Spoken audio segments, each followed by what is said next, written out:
Right, gents, I think, or ladies and gents, I think we'll make a start.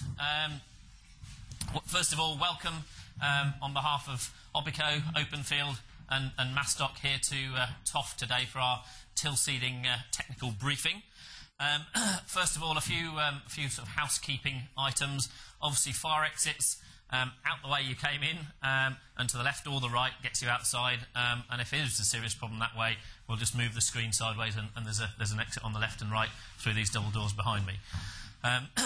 Also, if you wouldn't mind, I'll just check that I've done mine as well. Switching the phones on to silent or switching them off for the next couple of hours or so, that would be much appreciated. Toilets and so on, straight through the way you've just come in and round to the left if you do need. Okay, just give you a quick introduction to the people that are going to be chatting today. First of all, myself, James Woolway, I'm MD of OPICO. I'm going to sort of introduce everyone as we go through and then do a small piece on what's new machinery-wise from us in terms of till seeding. We've also lucky enough to have us Mr. Oilseed-Rape, Phillip Marr, who's Masstock's Northern Area Technical Manager. So he's going to talk through nutrition and developments and what we need to be looking at to maximise yields. John Thorpe from Openfields, who is their head of oilseeds, who's hopefully going to tell us it's actually worth growing Oilseed-Rape for the next few years, which we'll see in a minute, otherwise we might as well all go home. And then Don Campbell, who's our South East Area Territory Manager for OPICO, who's going to talk to us about liquid nitrogen application, some of the test results of the work we've done over the last few years with both Openfield and Masstock. First of all, we're going to kick off with John. I'll then have a little recap on till seeding and where it's all come from, where it started, and where we are now. As I said, Philip will talk about developments in agronomy, and then Don will finish off. We will have questions just after each presentation, so it's sort of more relevant, if you like, straight after, just a couple or three, and then plenty of opportunity at the end to ask questions of all of us again. Aiming to get sort of through by and have a buffet lunch, which will be through these doors behind me when we're done about half past 12.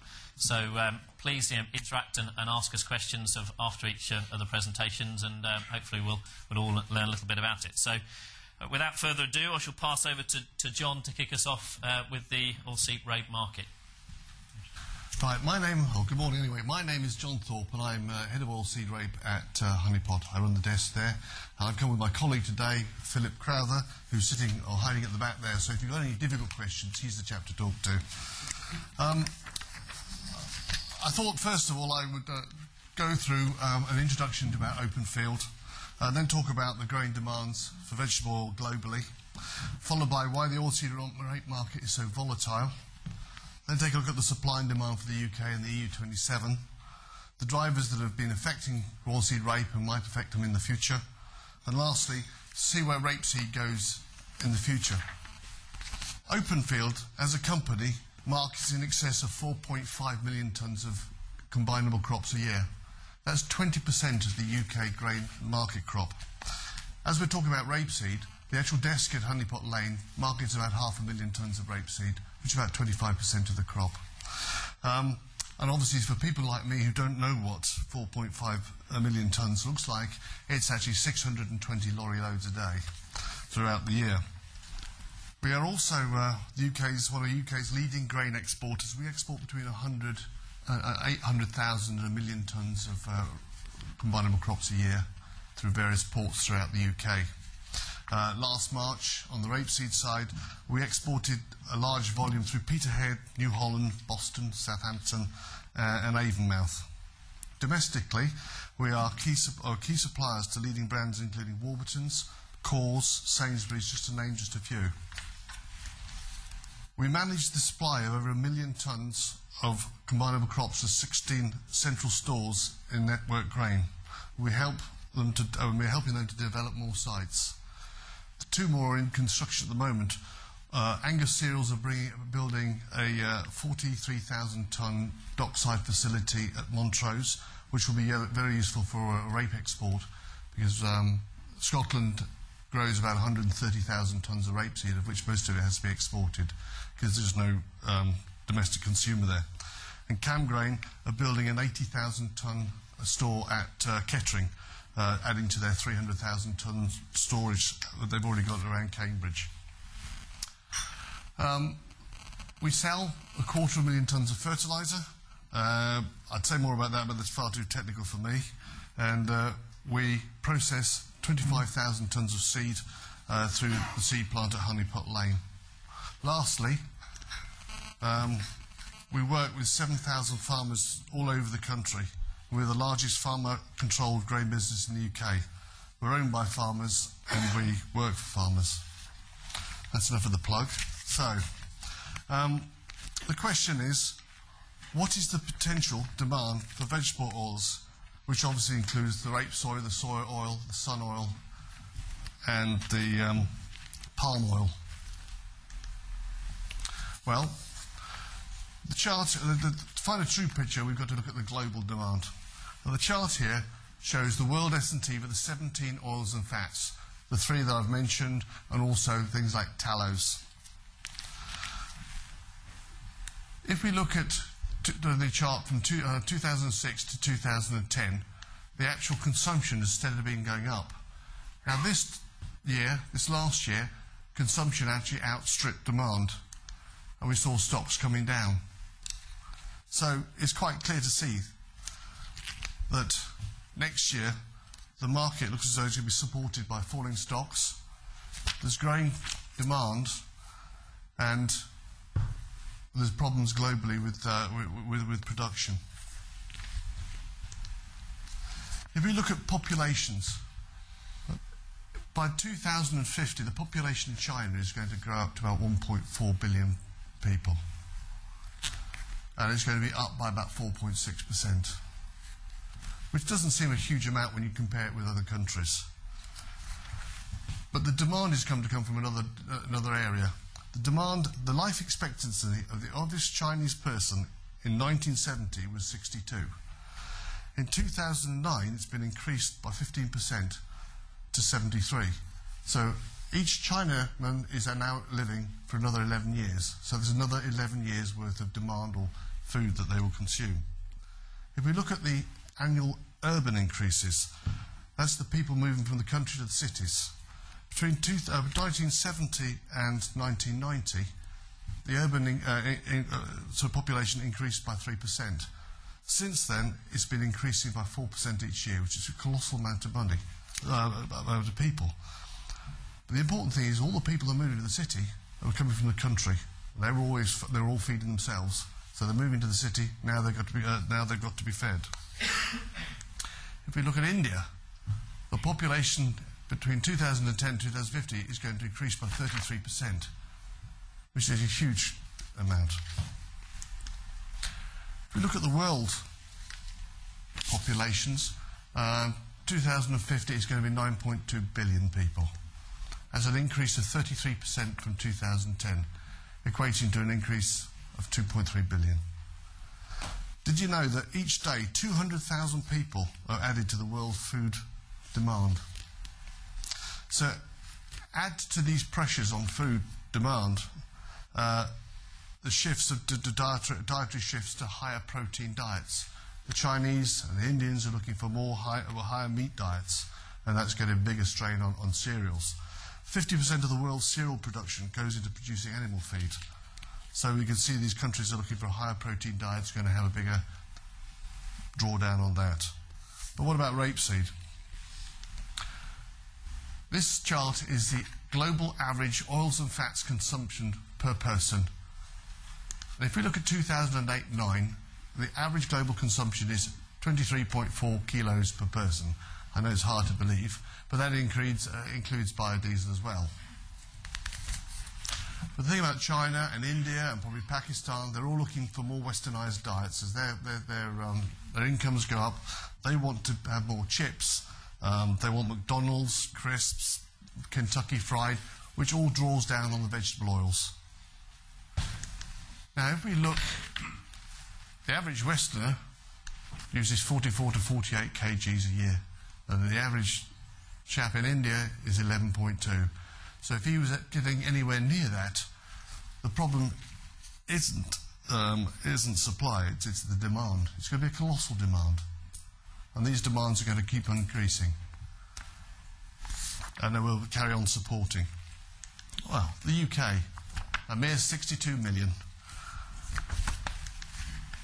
By 2050, that'll be about 72 million, which is an increase of 16%.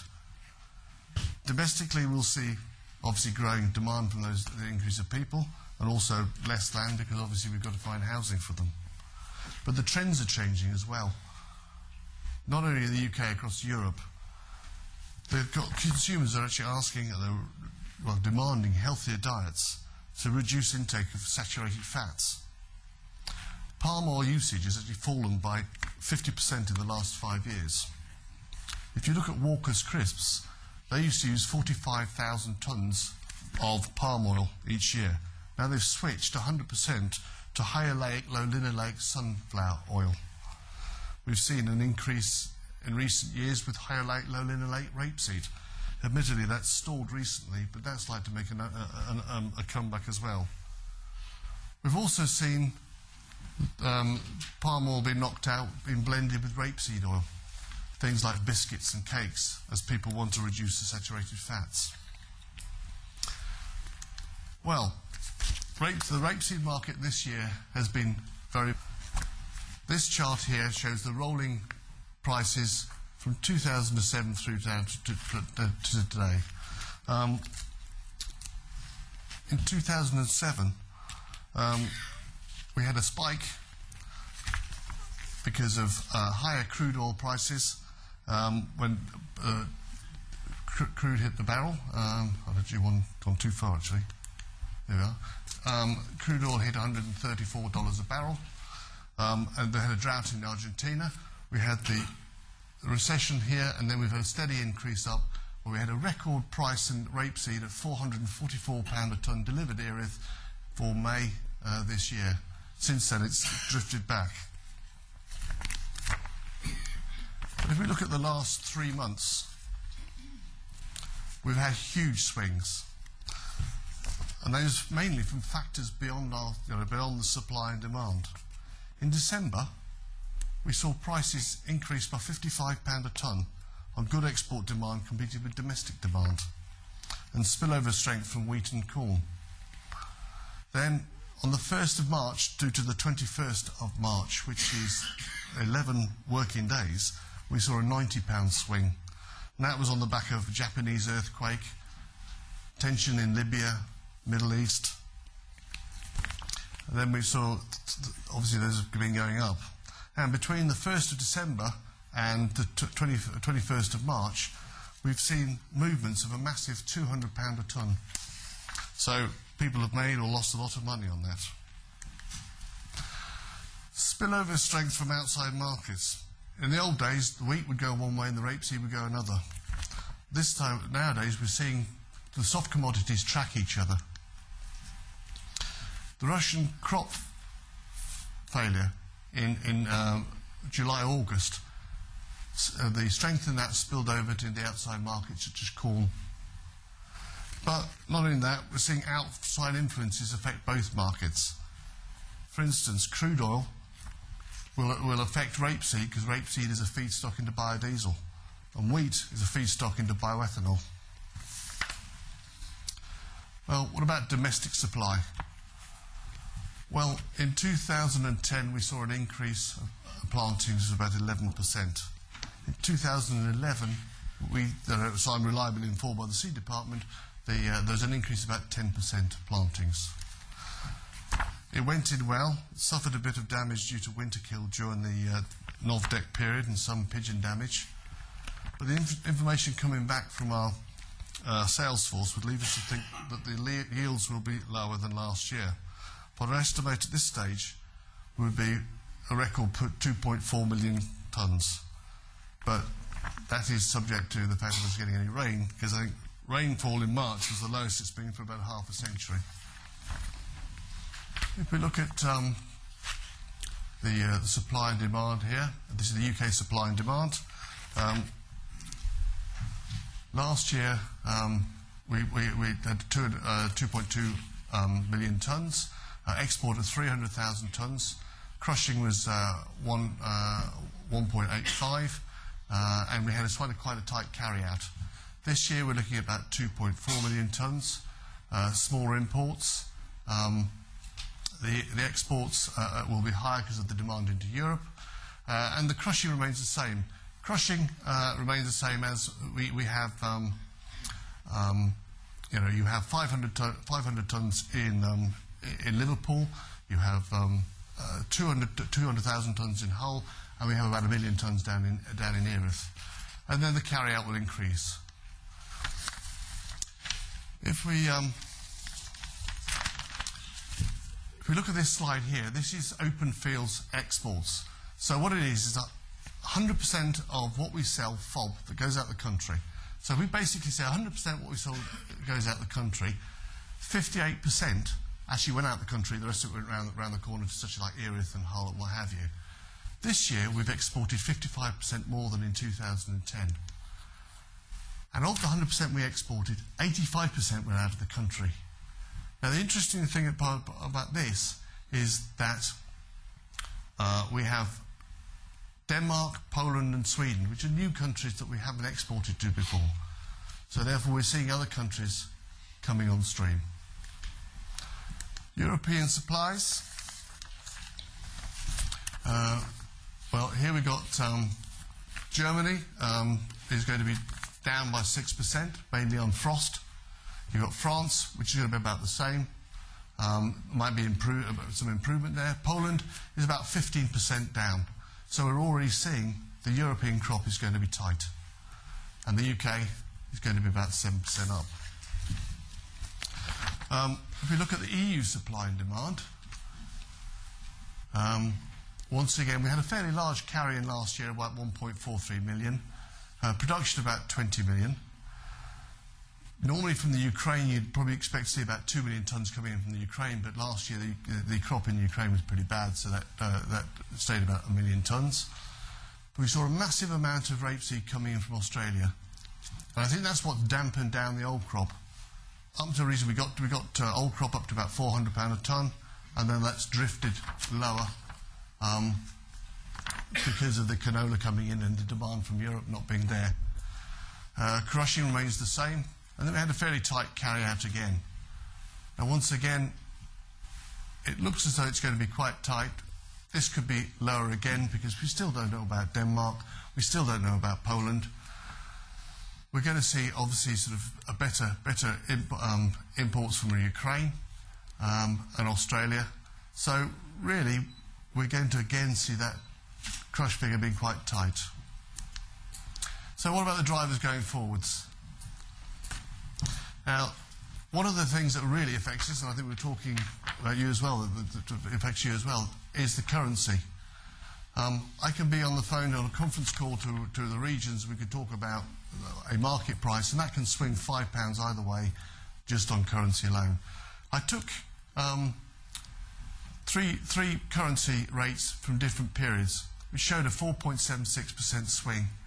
So therefore, we had £17.50 movement in the market without the market moving. It was just currency. If we look at global canola supplies, in 2010-11, we produced nearly 59 million tonnes of canola rapeseed, which was down 3%. That's with carry-in, that was a total supply, it was down 2.5%.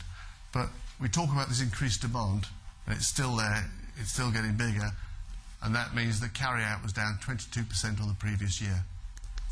Now, we obviously need a big crop to replenish that, and already the Canadian plantings are at risk due to potential floodings, and the demand continues to increase. And we're also talking about the EU crop, which is getting smaller. Brent crude is another big major factor in what our market swings. This is a heck of a drop here, which happened when the rapeseed market dropped as well 2-3 years ago. And we talk about rapeseed coming in from Australia. One of the major costs in these Panamaxes is obviously fuel.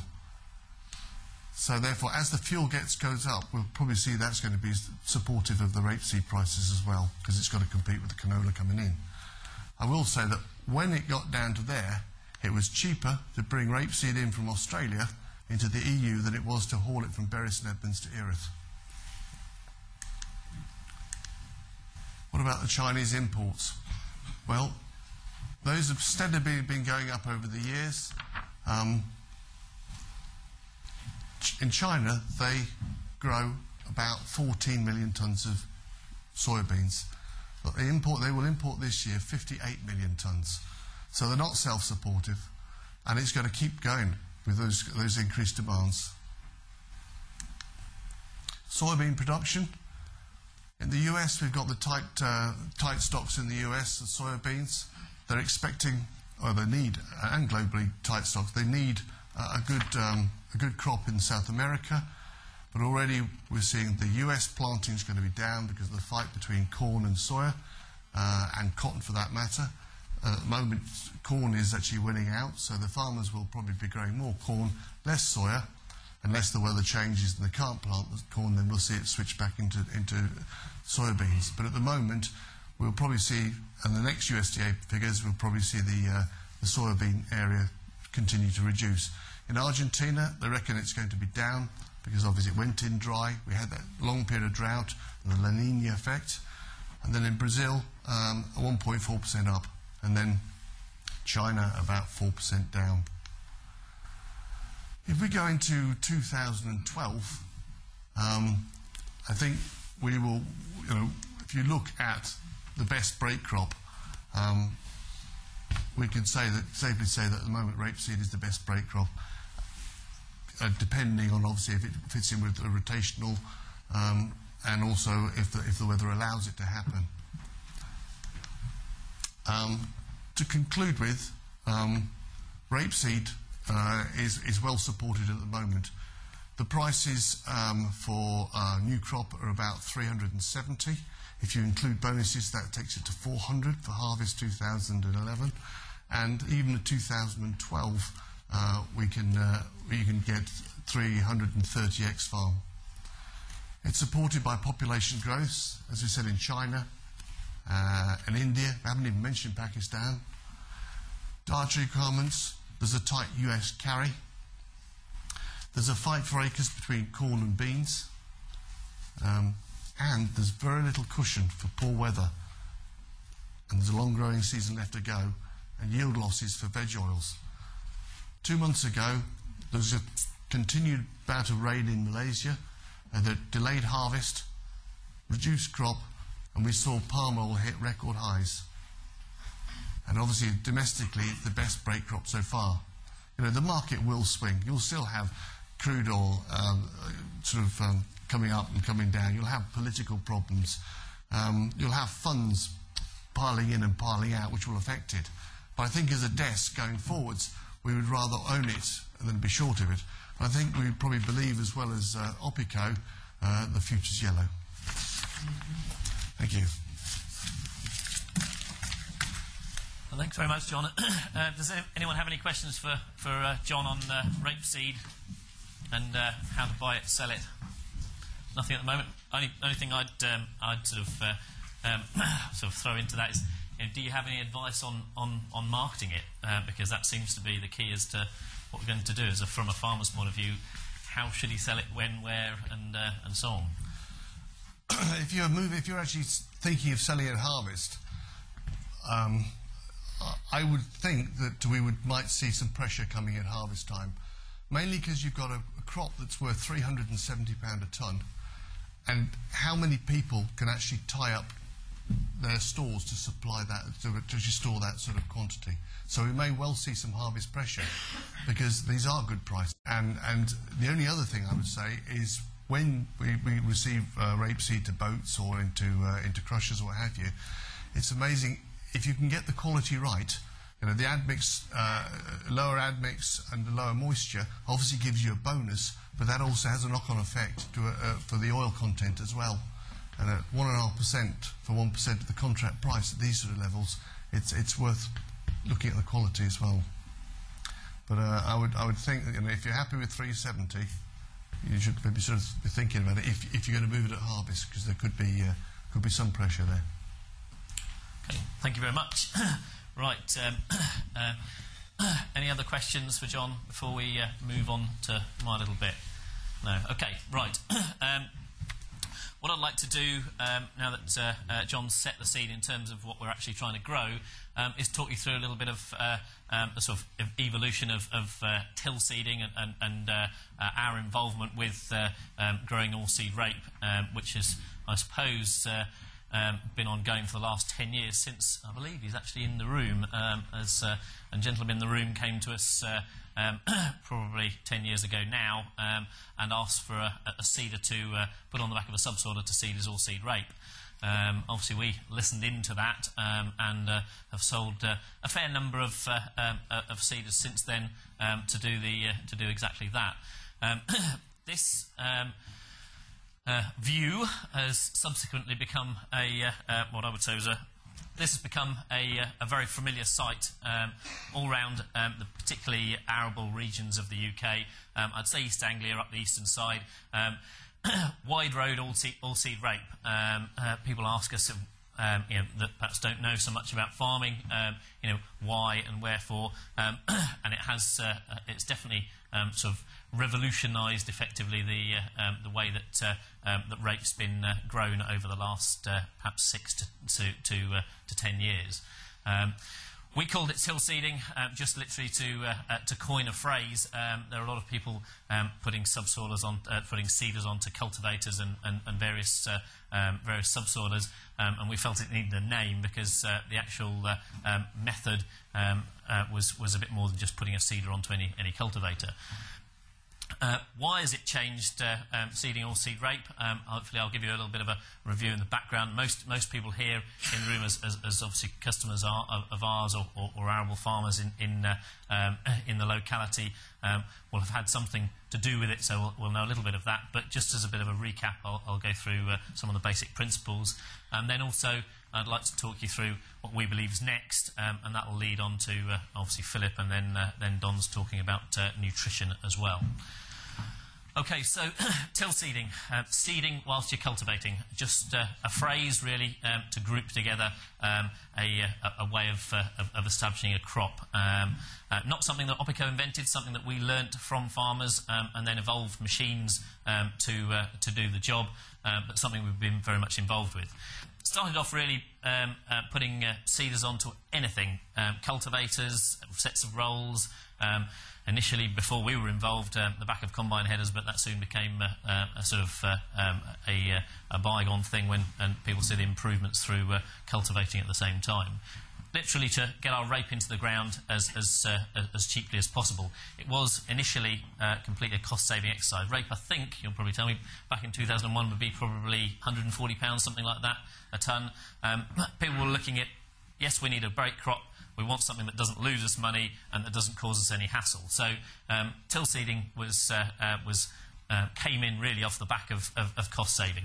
It gave us reduced establishment costs through reduced cultivations, less machinery wear, reduced fuel usage and lower labour input through doing one pass and putting the rape in at the same time as the cultivation.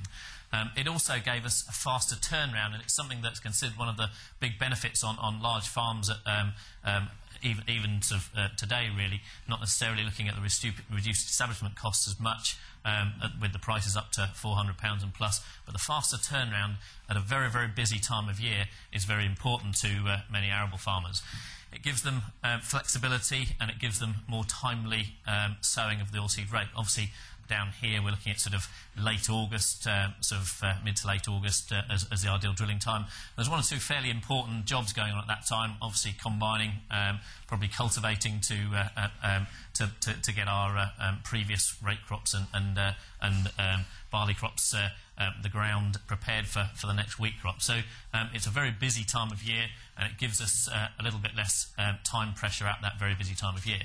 But that initially was the sole aim of putting the seeder onto some sort of cultivator. We've obviously evolved that somewhat, and really almost by accident to start off with, seen a lot of benefits of seeding with subsoilers and with particularly deep soil loosening machinery. First of all, it's an opportunity to tackle persistent weeds. But more importantly, we discovered that in very dry seasons it does improve our chance of getting a decent crop, which is obviously what establishment is and establishment methods are all about. Conservation of moisture in a dry season. If we're ploughing, if we're disking, we're cultivating the soil 3 or 4 times. Obviously, we're cultivating all the moisture out of the soil. One pass and not moving all the soil in some of these methods is a great advantage in terms of moisture retention and keeping the moisture in the soil to ensure you get germination and then growth of the small rape plant.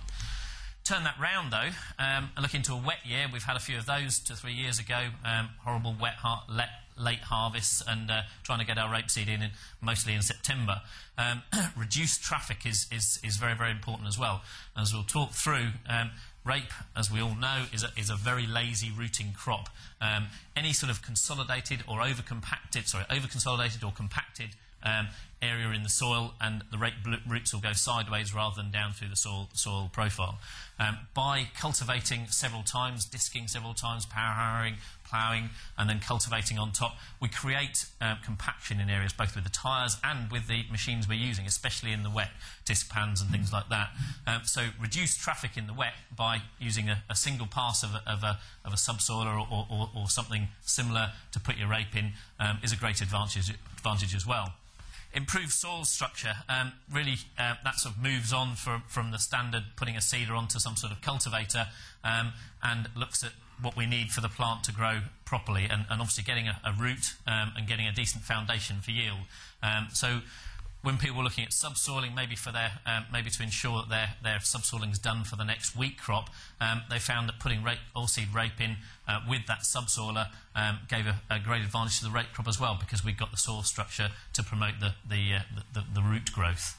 That gave us better growth, stronger plants, and ultimately better yields at a lower cost. So we started off cost saving and time saving and creating a bit of a window for ourselves to do more operations in less time at harvest. We ended up better yields from stronger plants at the lower cost. So it's a win-win all the way around. That's where really till seeding came from, and as prices have gone up, people haven't gone back to their standard methods of establishment because they found so many other benefits in terms of the crop they were growing. Just looking at the costings, just to put some figures on all of that, just to highlight the difference now. And obviously, as diesel prices, fuel prices go up, it's all the more important. 5 methods there of establishing a rape crop. We used to have sort of auto casting, if you like, on this slide, but very little of it done now, so that's sort of dropped by the wayside. These figures come from John Nix this year. He obviously produces a farm management pocketbook every year. So although your farm cost might be a little bit higher or lower than this, it gives us a standardised costing to work from. John Nix this year, interestingly, for the very first time, put in subsoiler seeding of Oilseed-Rape as an actual cultivation and establishment method, and that's his price at £40 and 40p that I've got straight out of there.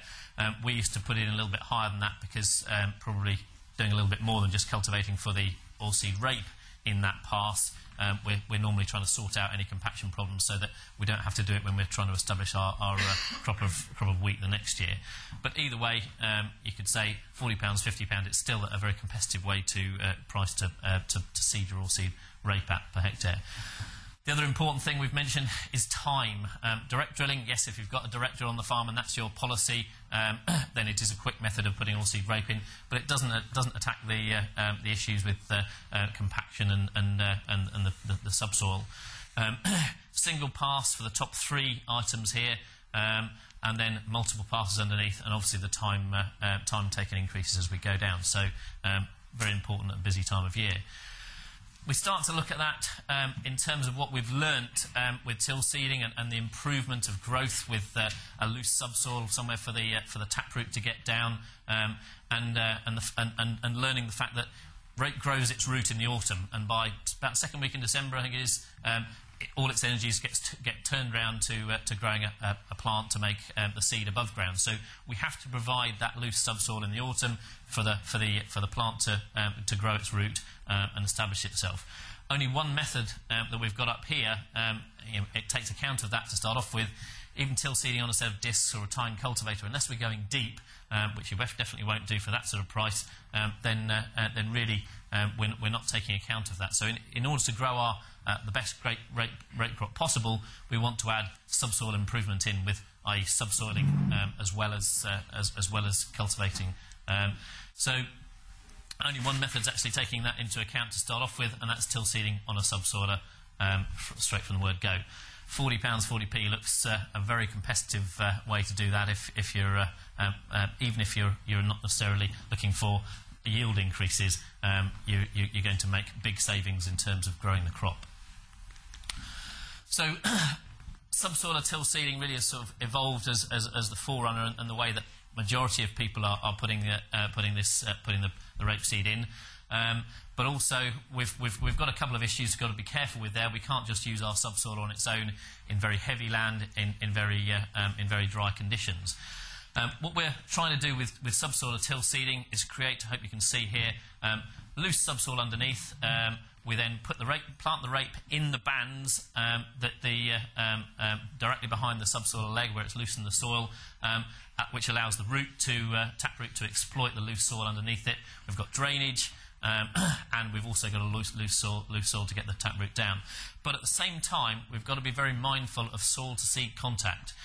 We can't just put a seed onto a big clod and expect it to germinate, especially in dry conditions. So at the same time, the action of the subsoiler and the packer roller on the back of the subsoiler has got to create this fine tilth on the surface. We need to loosen underneath, but we also need to create the fine tilth on the surface. Now on soil types, even medium to heavy soil types, and in wet years, that's not too much of a problem just to do with a subsoiler on its own. So we've got moisture being brought up by the legs. We've got fine soil on the surface, and then we've got the ability for the plant to root and use the loosened soil. If, however, we've got a heavier type of soil and we've got dry conditions, then we've got to be very careful because we might not end up with enough soil-seed contact and moisture to germinate the seed and get a good establishment. We've done our subsoiling, but we haven't actually provided enough for the plant to grow. Combination till seeding, as we've coined it, is really what we'd recommend in that scenario. And obviously it doesn't have to be a heaver machine. What we're doing here effectively is subsoiling in front. We've got 2 rows of discs to cultivate the surface. So we're creating our fine soil by cultivating rather than just the action of the subsoiler tine and the roller behind. And then once again, we're band seeding the Oilseed-Rape exactly where the subsoiler legs have gone through. So putting them in the right place to get the root structure and to get the growth. There's a lot of examples, all sorts of different manufacturers making combination cultivators, tines and discs together, one of the most popular cultivators on the market at the moment. For heavier soil, yes. For sort of medium to light to medium heavy soil, subsoil is fine. In the wet weather, subsoil is fine because you're not worried about the moisture. But when we're worried about moisture, we've got to get soil to seed contact, and therefore we might have to do a bit more cultivating in order to do that. So we've now started, really, 2 main methods have emerged as sort of forerunners in terms of establishing Oilseed-Rape, but both of them importantly use band sowing. So sowing the rape in bands rather than in 5-inch rows with a traditional grain drill. And the reason for that is to give us space between the plants. As in the very first slide I put up, rape plants need space to grow, and we've been putting them in what is a hostile environment by growing them at 4 to 5-inch centres. The best rape yields are produced by a crop that branches out, produces more pods, intercepts more light, and not by these thick rape crops that may look great at this time of the year, but don't actually provide the yield. Looking at the cost then, not just discounting cultivator till seeding, because if you've got a soil structure that's okay, then you can get away with a light surface pass and putting seed on at the same time. But the 2 methods that we tend to be focusing on now and more widely used are subsoiler till seeding and then combination till seeding using a disc pass as well. And you can see that both of them still very competitive with traditional min-till or plough-based establishment. And being as we're doing it all in one pass, it's saving a lot of time as well. So that's a little bit of a recap on where we've got to, evolving from trying to save a bit of money by putting a seeder onto whatever cultivator we've already got on the farm, through to really it going down two routes either. One was just straight subsoiling and one with combination seeding. What's new after that? What we're doing is we're putting rape in bands now, but a lot of farms are still treating it in the same way that they did before. They're spreading the fertiliser across the whole field, spraying and so on. Now, maybe we should be looking at rape a little bit differently. It's now becoming a row crop, and maybe we should be treating it like a row crop. Now, I haven't got all the answers in terms of doing that, in terms of putting fertiliser on, but we've got a number of things which we've evolved with both consolidation and with nutrition to look at that. So we need to treat it differently now. We've had some fairly challenging autumns. 3 years ago, very, very late harvest, or a couple of wet late harvests, cold, wet autumns where things didn't grow very well, a lot of failed Oilseed-Rape crops that just didn't get established. So different challenges and potentially some solutions for that we need to look for. Varieties are evolving. We can now grow different varieties for different row widths. So varieties that have a larger canopy and will span between the rows and fill in between the rows if we've got wider row spacing on our subsoil that we want to use for the seeder, and vice versa, varieties that haven't for narrower rows. So we need to look at the varieties in relation to this band seeding. And also, we need to look at nutrition. And once we've got the establishment, we've got the good root structure, it can bring everything up from the soil. We've got given the rape plant some space around it to grow and form these pods. Maybe the thing that's now limiting the yields and the thing that we need to look at to get the yields pushed up is actually nutrition. And Philip's going to come on to that a little bit later. So, band sown rape really requires different husbandry in our view. Two major examples here I won't go into too much detail of, but first one, seed rates. People were drilling 6, 7, 8 years ago by weight. We're very much drilling like we do with wheat now by seed numbers per square metre. OSR seed rates have come down dramatically. We've realised that actually space between the plants is so important for the canopy and for podding. They've come down anyway. But what we need to be very aware of is that we need further reductions to prevent crowding in the rows. We've now taken a metre square, and rather than putting 50, 60 seeds on a metre square, if we put them all into 2 rows of seed, we end up with 25 seeds along the row, or maybe more.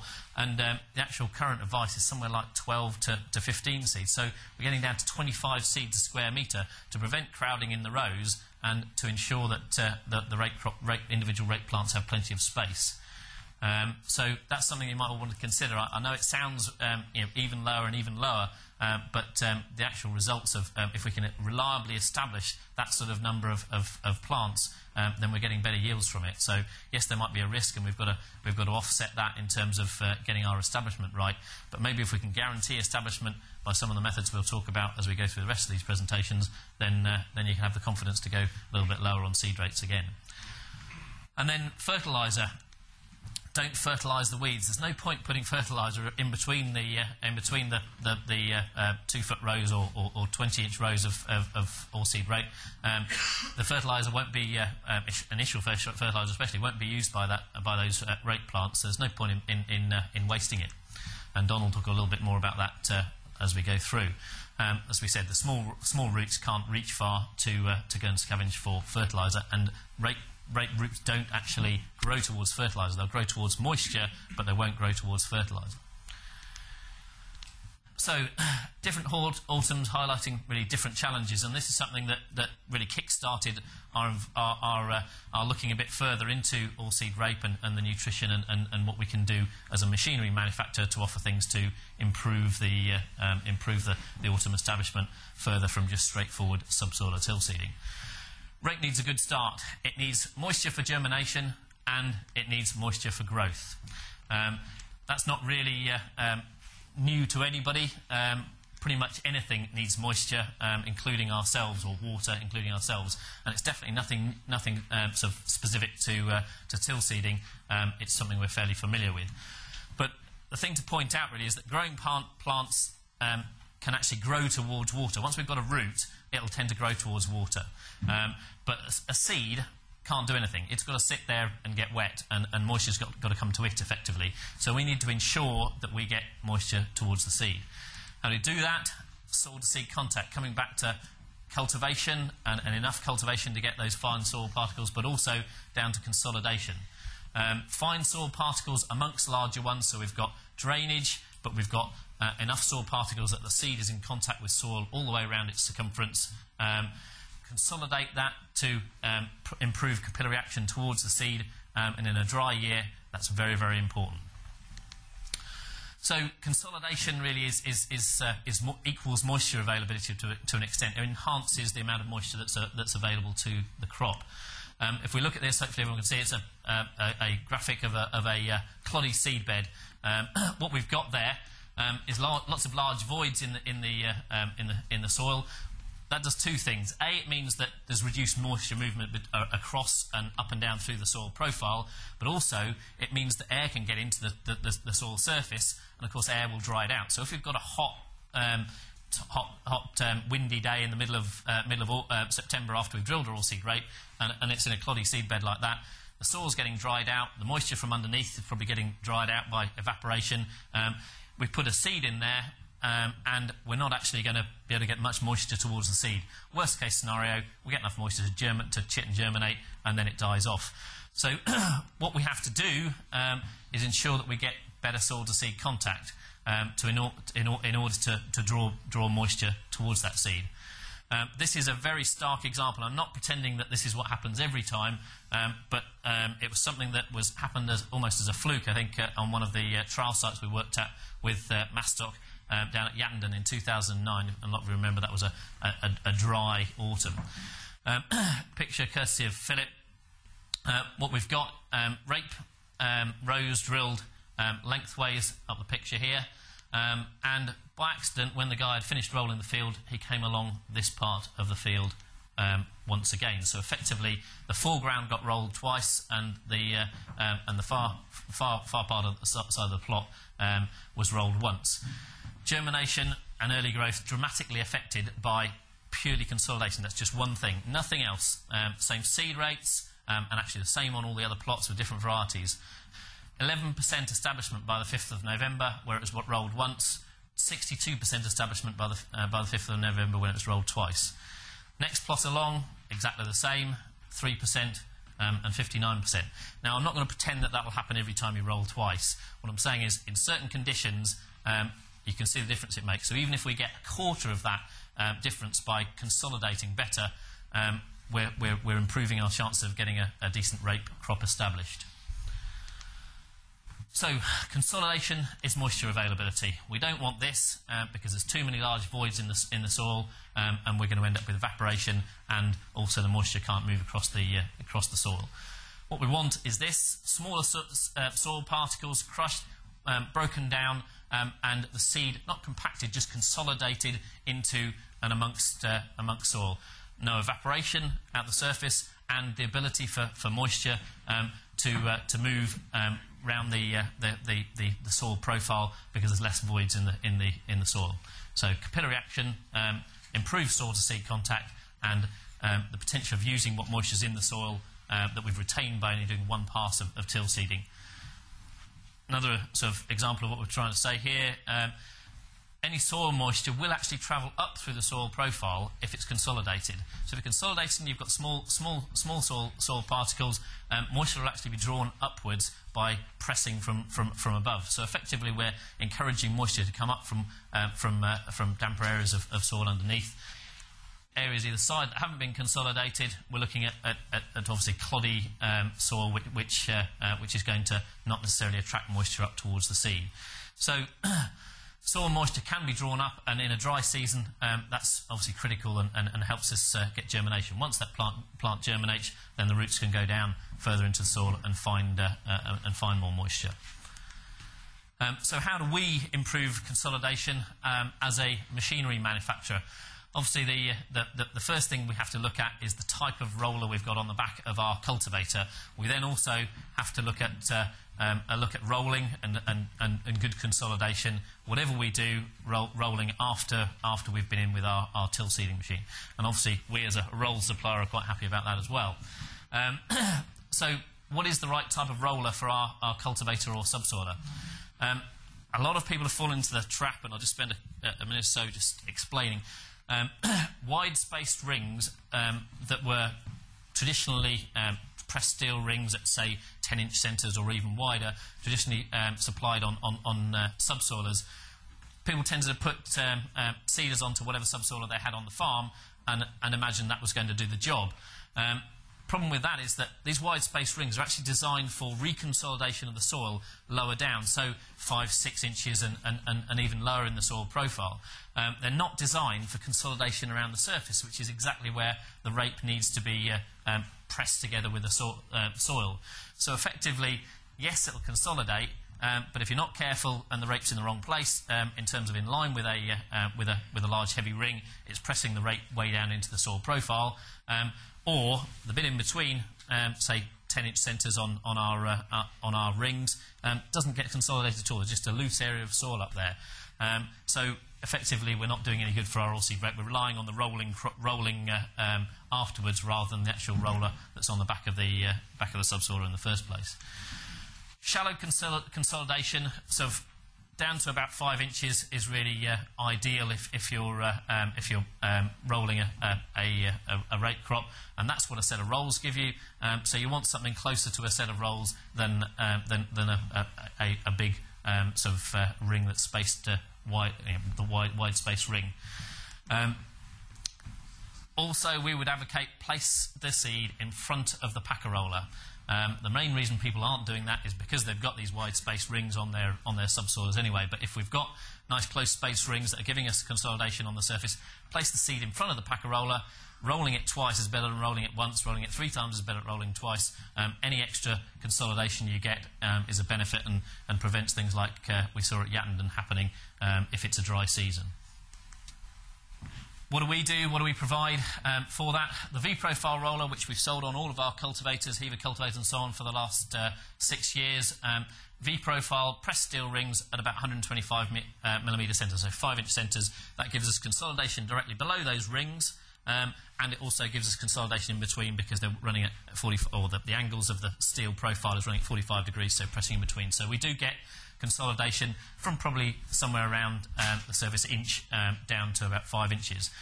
You could say well, it's very, very good for consolidating behind rape. It's a good all-round roller. You could probably say it's not as good for deep consolidation, but what we're trying to do is provide a good all-round roller that can be used on a subsoiler, on a disc cultivator, and something that's ideal for our rape drilling as well.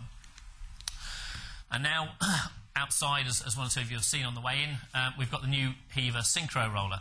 So we're band sowing our Oilseed-Rape. Why not band consolidate our Oilseed-Rape seedbed? What we've got here is a number of tyres in the rear roller with some T-profile steel rings in between. The tyres, as you can see very easily from this picture here, obviously we haven't got any seeders and so on, but tyres are designed to line up with the subsoiler legs. So effectively, we're band consolidating behind the subsoiler leg. Tyres are slightly larger diameter than the pressed steel T-profile rings that are in between. All they'll do really is break and fissure the odd clod that sits up high above the seedbed. But the majority of the weight of the machine and the downdraft of the subsoiler and any weight transfer you get from the tractor is being pressed onto these tyres. The tyres are 20 centimetres wide, which means that actually on this 3-metre machine here, 5 of them, we're actually consolidating a third of the width, or really heavily. So effectively we're 150%, you could even argue, we're up to 200% more consolidation behind the tines than we would be if we just had a roller that was spreading the weight across the full width. So rather than 3-metre consolidation, we're 1 metre. What that's giving us is much more consolidation in line, exactly where we want it, exactly where we saw on those examples of the seed in the ground, in the soil. Again, another graphic of it actually happening. So we've got the tyres here. We would have the T-profile roller in between, so any high clods and so on would just get broken up. Not necessarily much weight being carried by that, just to break up and level off the seed bed. But we're consolidating directly in line where the seed's been put in the ground. You can see the small blue seeds here, drawing moisture up. The area in between, good drainage for heavy rainfall, but it's not actually drawing moisture up in that area, so that moisture is effectively being focused in the area around the seed and encouraging the seed to germinate and obviously then provide us with a strong establishment. So concentrated consolidation in line with the seed rows, which ensures any moisture that is actually available with the seed, improved germination, improved viability and better germination rates. Now this is something that our colleagues Heaver in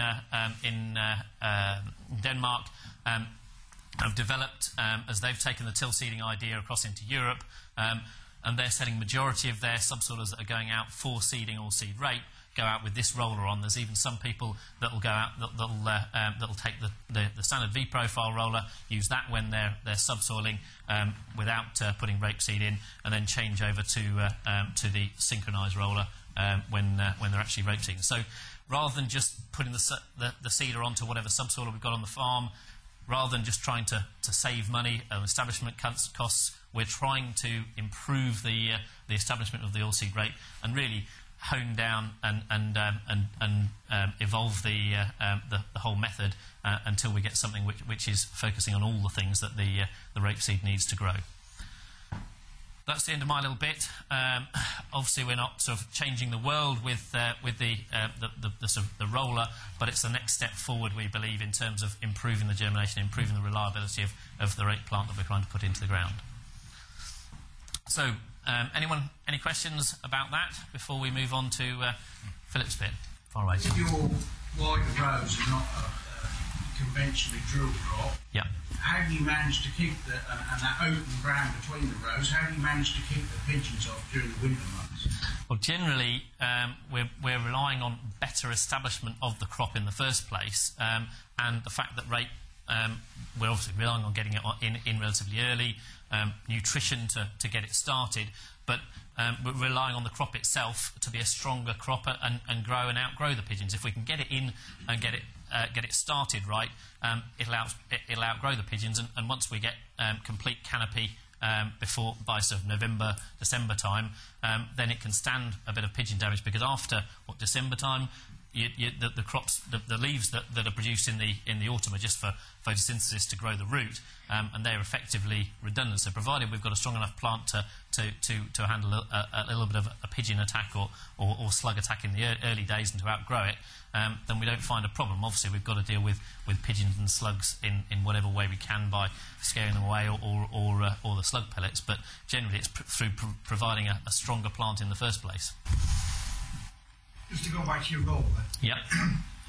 About 4 years ago, I made myself my own roller for a flat lift, and I put Lemkin packer time rings on the tube, 3 behind each leg.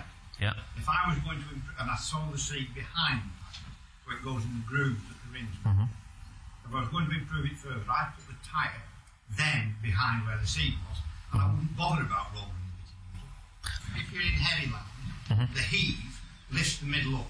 Yeah. And if you're not careful, all the weight where you don't want it, it's in the middle between the rows. Yeah. The straw on it, pointed packer runs on the straw. Yeah. And it doesn't put enough pressure back down behind the leg. Where it's supposed to be. Yeah, well, why bother with the bit in between? The rings in between are a slightly smaller diameter, so they should. They're a waste of time, aren't they? Because you're doing nothing, you're only making the weeds. But potentially, I suppose it depends a lot on what sort of size clods we've got in between. If we have heaved it up too much, but also it's in the wet and keeping it running in the wet.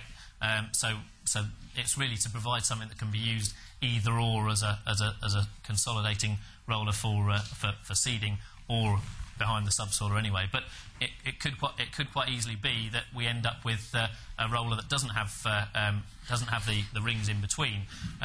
This is the first time we'll actually be using it in the UK this year, and we'll obviously evolve things from there. But they've seen definitely better establishment behind the roller in Europe, so it's something we're taking on here. But I'll take your point on it. Might be that we end up without those rings ultimately, I know one or two farmers, even 4 or 5 years ago, who've had tyres behind their or sort of inline consolidation, shall I say, behind their subsoilers, and had success through it. So it depends on how we put the roller together to do the job. But we'll learn a lot more about it with the Masstock trials that this machine will be working at all this summer. Can I just ask, why you pick 60 mil between rows as a width? Well, on here actually 55, which is what we've ended up. So effectively, the subsoil is not actually working to its full 3 metre width. Ultimately, it was purely down to subsoilers and what was available. We can narrow these in to make it narrower. I think Philip was saying, we were talking about yesterday, really anything from 18 inches up to 22 inches, so effectively 450 mil up to 550 mil seems to be ideal. If you're going to go any wider than that, then you want to perhaps look at varieties and make sure you've got something that gives you a canopy. Narrower than that, and you provide you get a decent strong plant, it actually needs more space in terms of branching out. So it was partially led by subsoilers and what was available to start off with, and then looking at what we've so if you were probably in an ideal world, you'd be closer to 20 inches, so 50 mil. Generally, subsoilers tend to work and do the job better in terms of subsoiling at slightly wider. So again, it's probably being pulled in two different ways by what machinery is available and what the crop wants. Have you a need to scrape that rubber roll? We will see. There is a scraper available for it. The Flex will provides obviously cleans the roller itself to an extent, but until we get it out into UK clay soils, which are a bit different from Europe, we won't know exactly. But this is hopefully what we'll find out as we go through this summer at a number of different Masstock sites in different conditions. Yeah, there is a scraper available for it. Have you, two observations. First thing, in a wettish time, which we can get around the end of August in this country, smearing could be a potential issue. And a lack of the air getting down to the seed. But really, I don't know whether these are going to be available in retrofit. But it would just concern me a little bit about blockage. Okay, well, I mean, have you done any trials with this product abroad where you compared it with double rolling? They haven't, and we shall do through the Masstock trials this year. They've compared it like for like with the standard roller and with a flat sort of tooth packer roller, and found quite a significant difference virtually every time. We will do trials with standard roller and with this roller as we go through the trial sites this summer. Going back to your sort of the first point in terms of smearing, again, it may be tyres wise we go for something different ultimately, but we know this has worked well so far in Europe, so we'll see how we get on here in potentially a wet autumn. That's far away. Are you on this particular machine just dropping the seed down behind the leg, or are you dropping the seed onto a spreader plate, or is it actually running down onto a cultivator behind it? No, on this machine, as is set up outside, we're dropping the seed just in front of the seed roller, in front of the press roller. So it's not spreading at all. We're getting a sort of probably a 6-inch to 8-inch band of seed in the sort of localised area that's been loosened by the subsoil leg, and we're dropping it just in front of the roller. That's exactly what we've done for probably 7-8 years now on our demonstrations and the Masstock trials for the last 4 or 5. And that's what seems to give us the best result with the types of rollers that we've been using behind. And that's just dropping directly out of the seed tube, straight onto the ground. It's not hitting one of those spreader plates. No, dropping. We use the spreader plate just to hold it, but the spreader plate doesn't actually have a plate on the bottom, so it's effectively just the round tube, giving us with a little bit of airflow from the seeder, giving us a sort of cone of seed, which by the time we hit the ground means that we end up, because of the height and obviously the fact that it spreads as it goes down, we end up with 6 to 8 inch bands of seed, obviously directly in line with the legs. Okay. Could you just clarify, you mentioned 25 seeds a square metre for the band sown. Do you mean seeds or plants? Philip, I'll transfer over to you from that. 25 seeds or 25 plants? 25 seeds. So we're probably talking about 12.5 plants per square metre. Yes, yes. Yes, we require actually, we require what I've found. I've been drilling somewhere this year between half a kilo per hectare, which is equivalent to 10 seeds. Which the figure that I've found really is where the yield comes from, is to get anywhere between 5 and 9 plants in a linear metre. And what we find there is the uniformity of the plant. Rather than having a big plant, 3 or 4 very small ones next to it, then another big one, we get this uniformity of the plants virtually in identical size when we get down to this sort of proportions. But I still think possibly for a practical use, we want to be looking at 25 seeds or even 20 seeds per square metre as a broad brush stroke, round about 1.5 kilos per hectare. If you think about it, the width between the rows, effectively inter-row width, spacing should be somewhere near the same to give the plant, otherwise you're going to end up with very sort of fan-shaped plants. So that's how it's evolved, sort of thing. Your Synchro roller, could you buy it to retrofit it onto the machine, and could you have different widths to suit? Yeah, sorry, yeah, no problem. Sorry, I should have mentioned that one. It's available as a retrofit for all of our machines, and it's obviously available with the new subsoiler. Biocereals will have prices as a retrofit unit. Effectively, you'll tell us what leg spacing you have. If you've got hydraulic folding, you'll have 2 sections, obviously, so it will be able to be built however a customer supplies. Obviously, the standardised units will be readily available, and anything that we have to build or Heaver have to build, we'll want the spec for by probably sort of this time of year to make sure we get it delivered in June for building on, and sort of, so we'll have to have a bit more lead time on.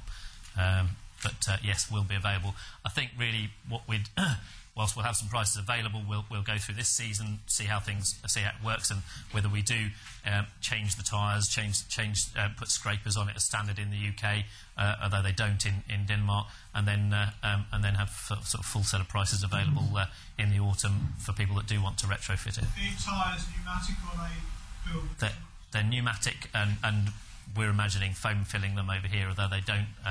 It's just the different scenarios we can go into here. It's almost a no-brainer to fill them with foam before we get started, really. Okay, having taken the stage a little bit too long, I shall now pass over to Philip. Thanks very much for your questions, and obviously the opportunity to ask a few more later on. It does sort of make it much better, more learning event for all of us with the questions. So thanks for chipping in.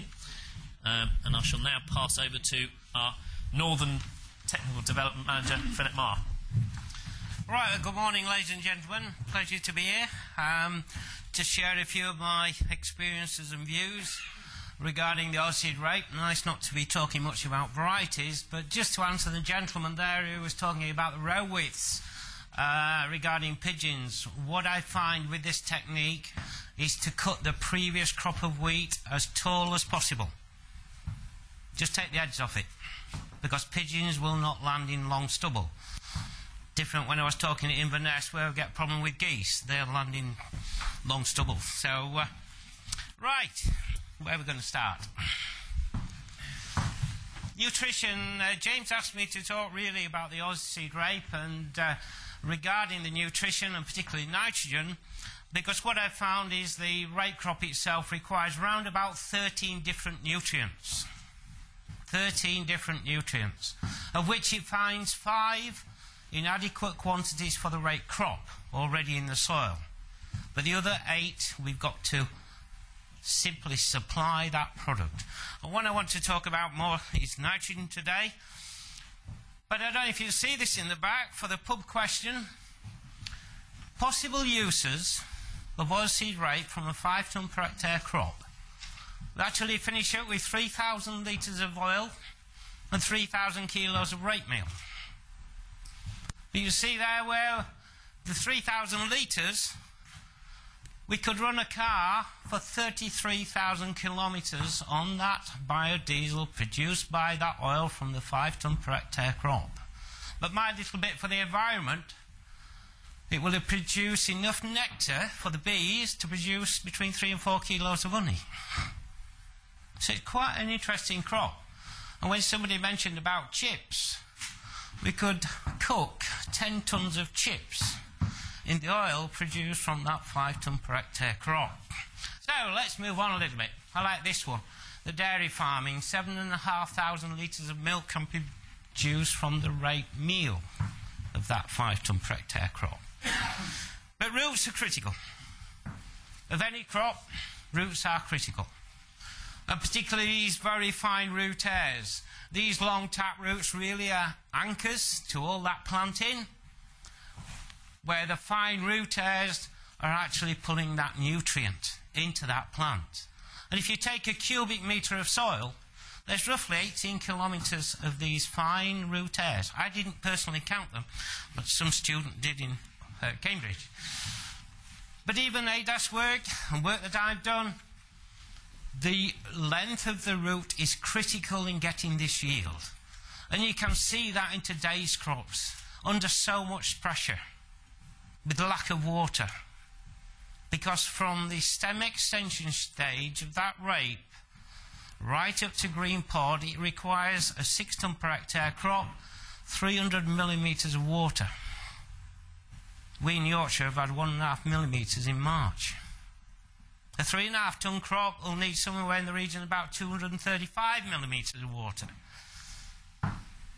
So, as what John was saying, I would be very canny about these yields that we're forecasting could be good at the moment. We've got to get the water. They are flowering earlier.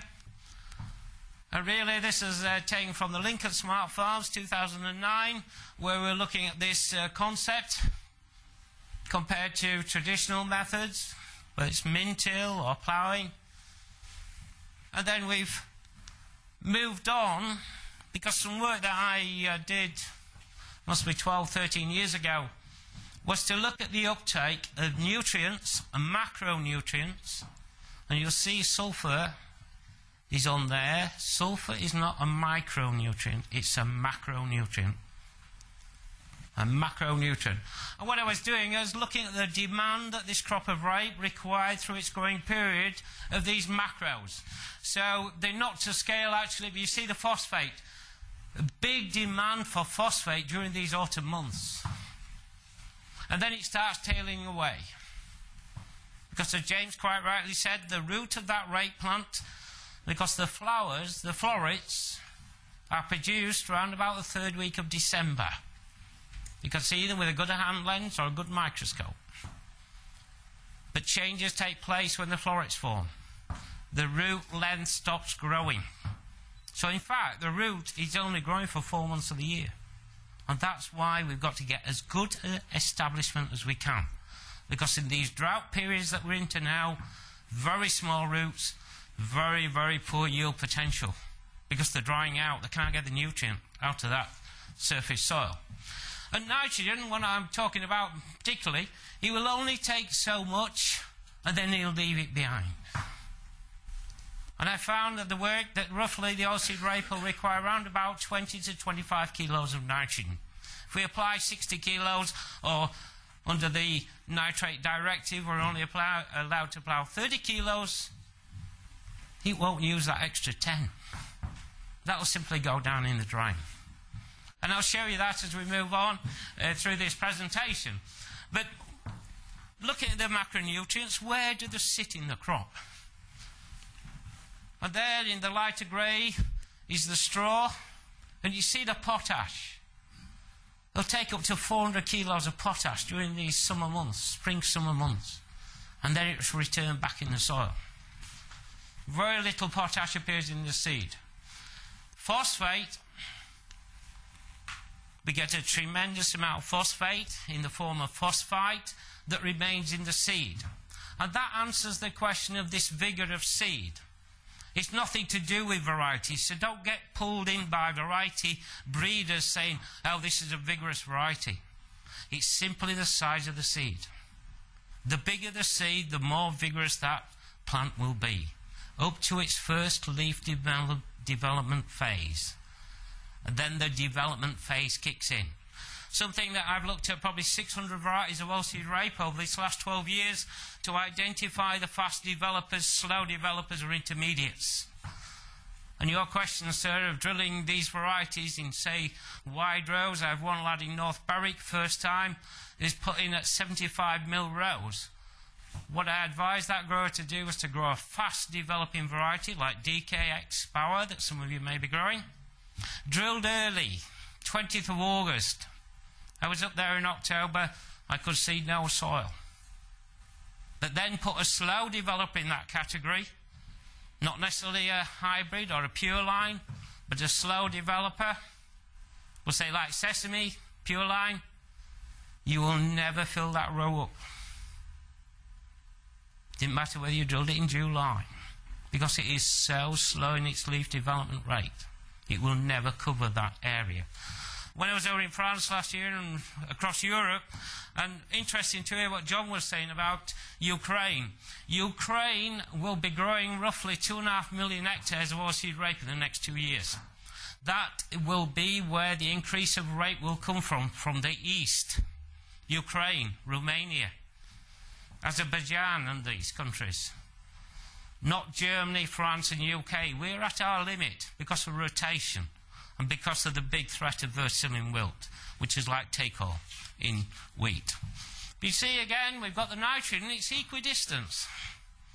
Because nitrogen is a big player in a plant. Produces the glucosinolates along with sulfur that's required for the immune system against diseases. The calcium, generally there's enough calcium in soil to supply that demand without the need for calcium. Magnesium. Still needs a lot of magnesium because we cannot supply that plant enough. And sulfur. A lot in straw. And when I look at the micros, the 4 micros that the soil cannot provide, and yet are in big demand, as you can see there, with this rape crop, particularly the boron. Big peak of boron during autumn. Again, why? Simply because the flowers are formed here. And boron is required for pollen production in the flower. So if we ain't got the boron, we're going to cut back on our pollen that's produced in the flowers, hence lower pods per plant. Because by the time we reach this, where the florets are formed, there's a slight peak or demand for boron there. That is supplying the lateral flowers with their boron. Okay, we may lose 0.2 of a tonne if we don't apply boron. If we don't apply manganese, we might lose 0.2. If we don't apply a fungicide, we might lose 0.4 of a tonne. But these all start adding up. I'm up to half a tonne now. Loss in potential yield. The blue one, molybdenum, doesn't need a lot. But remember, all these are required by the wheat crop. Are we supplying boron back to a 10 tonne per hectare crop of wheat? No.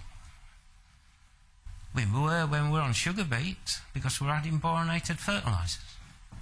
If you're using a lot of farmyard slurry and FYM, organic matter, you will actually increase that soil with boron because it attaches itself to organic matter in soils and not to clays. That's the unusual thing of boron.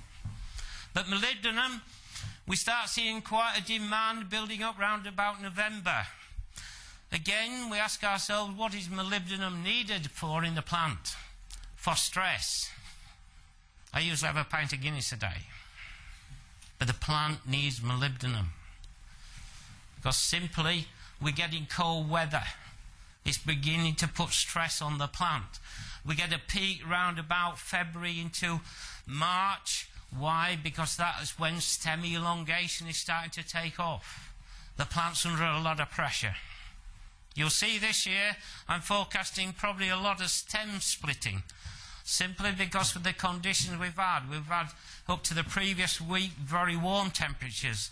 I measure plants that have been growing anything up to 12 centimetres a day when we're getting these 17 degrees. And then suddenly we're coming into this cold spell again. Measuring plant, the same plant yesterday has only grown 2 centimetres. So we're getting this stop, start, stop, start. We'll see a lot of split stems this time. And again, where do they sit? You see where manganese, massive like the potash in the straw. Shortage of manganese, which we've seen chronic deficiencies this year simply because of the weather. The moisture. We haven't got the moisture to supply that freely available nutrient.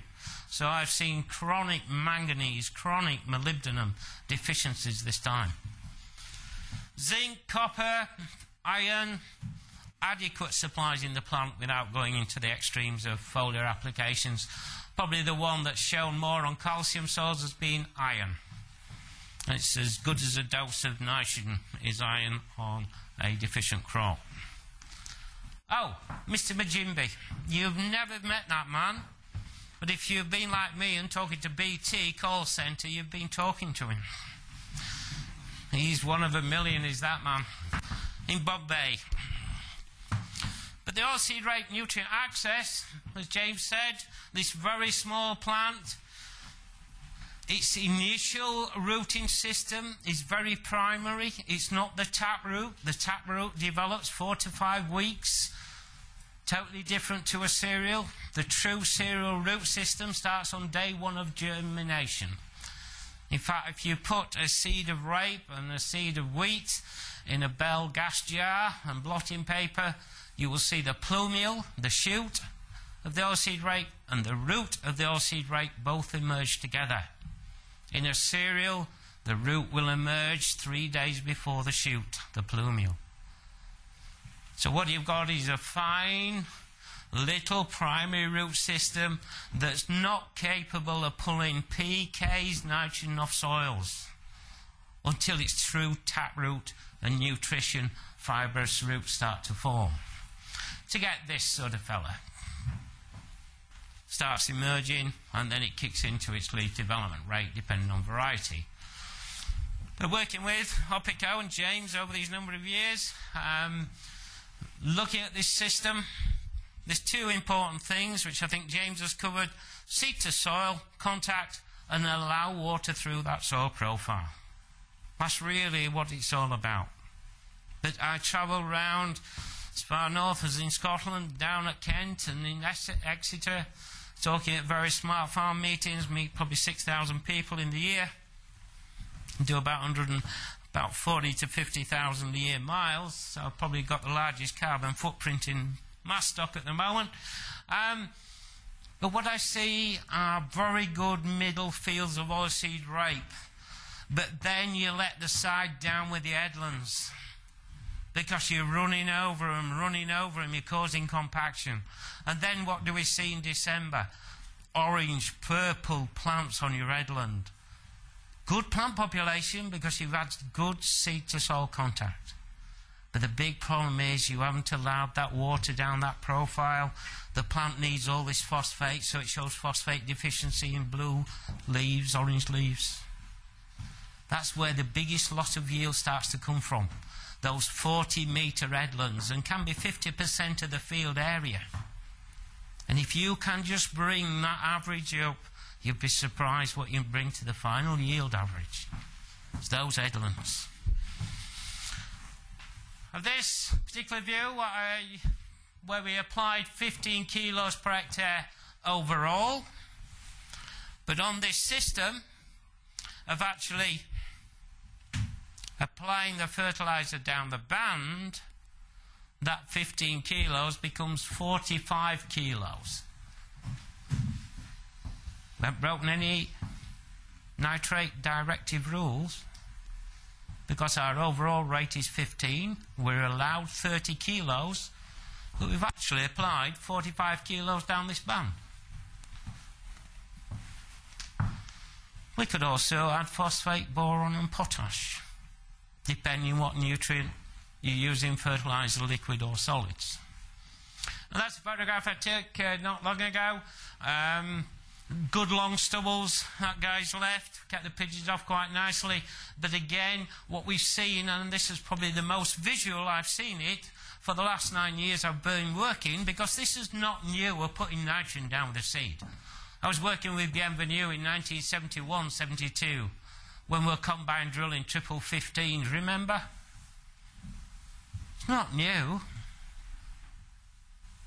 But what happened, we had a very vigorous single lows like Bienvenue Jet Neuf, and then we drop onto double lows like the ones we've got today, Excalibur.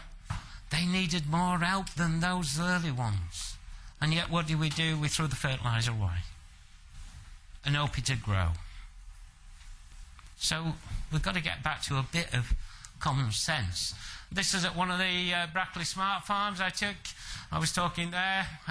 We got the OPICO X-Bar variety without nitrogen and with 15 kilos of nitrogen overall rate, so again with 45 down that band. And some work from Lincoln 2008-9 where, for instance, we had no fertiliser applied to the rape crop, and then we applied fertiliser in drilling.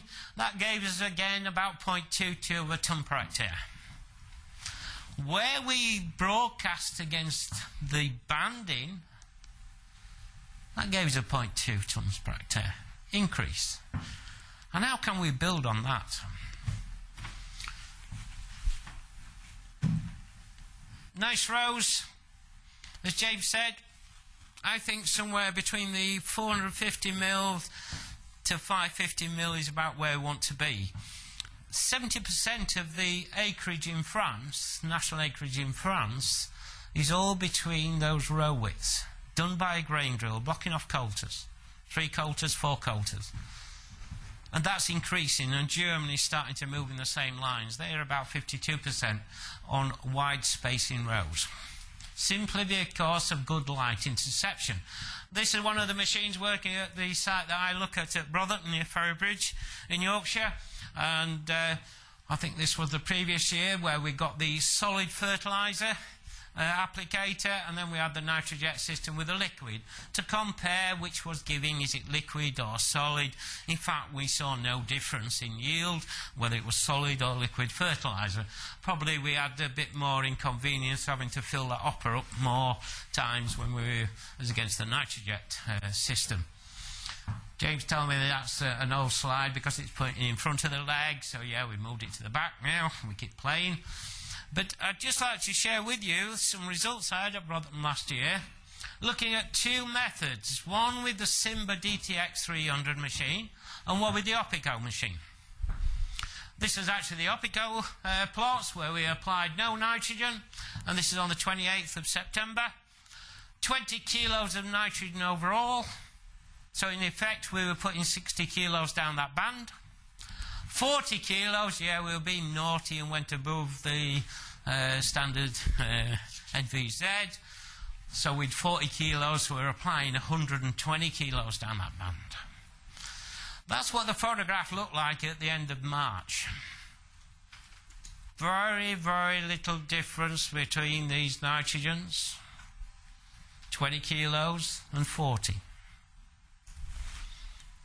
Bit of difference there with the no nitrogen. But when we looked at the results, these are the costings that MFC, our Masstock Farm Consultancy team, put together for me. £39 per hectare to establish with the Simba machine, 32 with the OPICO.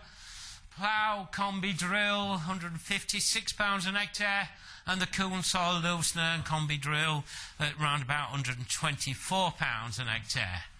But what I looked at, I was drilling at 25 seeds of Excalibur. And what I would like you to just look at there, on the OPICO, with no nitrogen, I took a series of plants out and weighed them. That was leaves, roots, washed. And the average weight, where no nitrogen had been applied, was 7.2 grams in the OPICO machine and 6.8 grams in the Simba machine. So very little difference. But where I'd applied, in both cases, 20 kilos, and 40 kilos, my average plant weight went up to 16.21 grams. Average plant weight with the 20 kilos and 17.14 kilos grams the average plant weight where 40 kilos of nitrogen. When I ask people, they say, oh, it'll be double the size. because you put double the nitrogen on. Now, the plant will only take so much up and then discard the rest. But that then is then transposed into the GAI, the Green Area Index. And really doing the GAIs before we get stem extension starting to develop, so generally around about February, early February is an ideal time. We had a GAI of 1, which is equivalent to 50 kilos of nitrogen in that crop. But where we'd applied the nitrogen, again, very little difference between these rates, 1.7 GAI and 1.8. So really, we're getting quite a bit of more nitrogen, nearly 35 kilos in that crop, by just adding that nitrogen. Try and remember those figures, because I'll come on to it a little bit later, what happens. And that actually showed in yield. And the same with the Simmer machine. 3.73 tonnes per hectare with no nitrogen in that seed bed. 4.39 and 4.41. But that's not all the end of the story about putting nitrogen in the seed bed. And this is where I want to come on to GAIs. Because what you've been doing, your fertiliser spreader, this up to this last 2 weeks ago, all you've been doing is building canopy. You've not been building yield of producing a 5.5 tonne per hectare crop. All you've been doing is producing canopy. And what we look at, the maximum you want is around about 3.5 GAI. Why? Because what we have there, we've got the Green Area Index of winter wheat in the green and Oilseed-Rape in the brown or red. 3.5, the GAI, is where the optimum light interception takes place in that crop of rape. You've got there at 6 with the winter wheat. I go into crops of winter wheat, that may be 15. You don't get any more yield for it. It'll cost you more money on PGRs and fungicides. But round about 6 is optimum light interception. With the difference on the Oilseed-Rape, though, once it reaches 3.5 and beyond, yield starts to drop. Because you've gone way beyond the light interception. And some of you may have had some of the most super crops at flowering last year. You'd win every competition in the area. Then you went in with a combine and you're totally deflated, depressed, there's no yield. And people say to me, if that's growing rape, I don't want to know about it. I've had the best looking crop in the area and there's no yield. Simply because that crop, if you've gone over to 4, 4.5 or 5, 85% of the light is reflected back. Because the rape flowers are one of the best reflectors of light. That nice satin yellow. One of the best reflectors. So if you've got a thick plant population of 60, 70 plants per square metre, 85% that light's going straight back. Your leaves die because they can't get light. Remember, the Oilseed-Rape is one of the only plants that cannot store carbohydrate. A wheat, a barley can. It's got to use all the carbohydrate these leaves are producing. So what happens if you get this thick canopy, the light can't get to the leaves, the carbohydrate factory closes down. The pods are only 20% efficient. They will photosynthesize and produce carbohydrate. And this is what happens then in that scenario, that no carbohydrates produced, so you get very small seed. So you have a fantastic looking flowering crop. You get in with a combine, there's no yield because it's small seed. And we all know what small seed brings. Not the best of yields. Not the best of yields. And we can put a figure. So 3.5 for a GAI of 1 is 50 kilos. So what we're looking for on the Oilseed-Rape is a total of 175 kilos of nitrogen to build that canopy for a 3.5 tonne per hectare crop. On Oilseed-Rape, on winter wheat, the GAI there is 30 kilos. So to get that optimal light interception, 180 kilos. Now how do we get that? It also has an effect on oils. There's too much nitrogen. Some work there.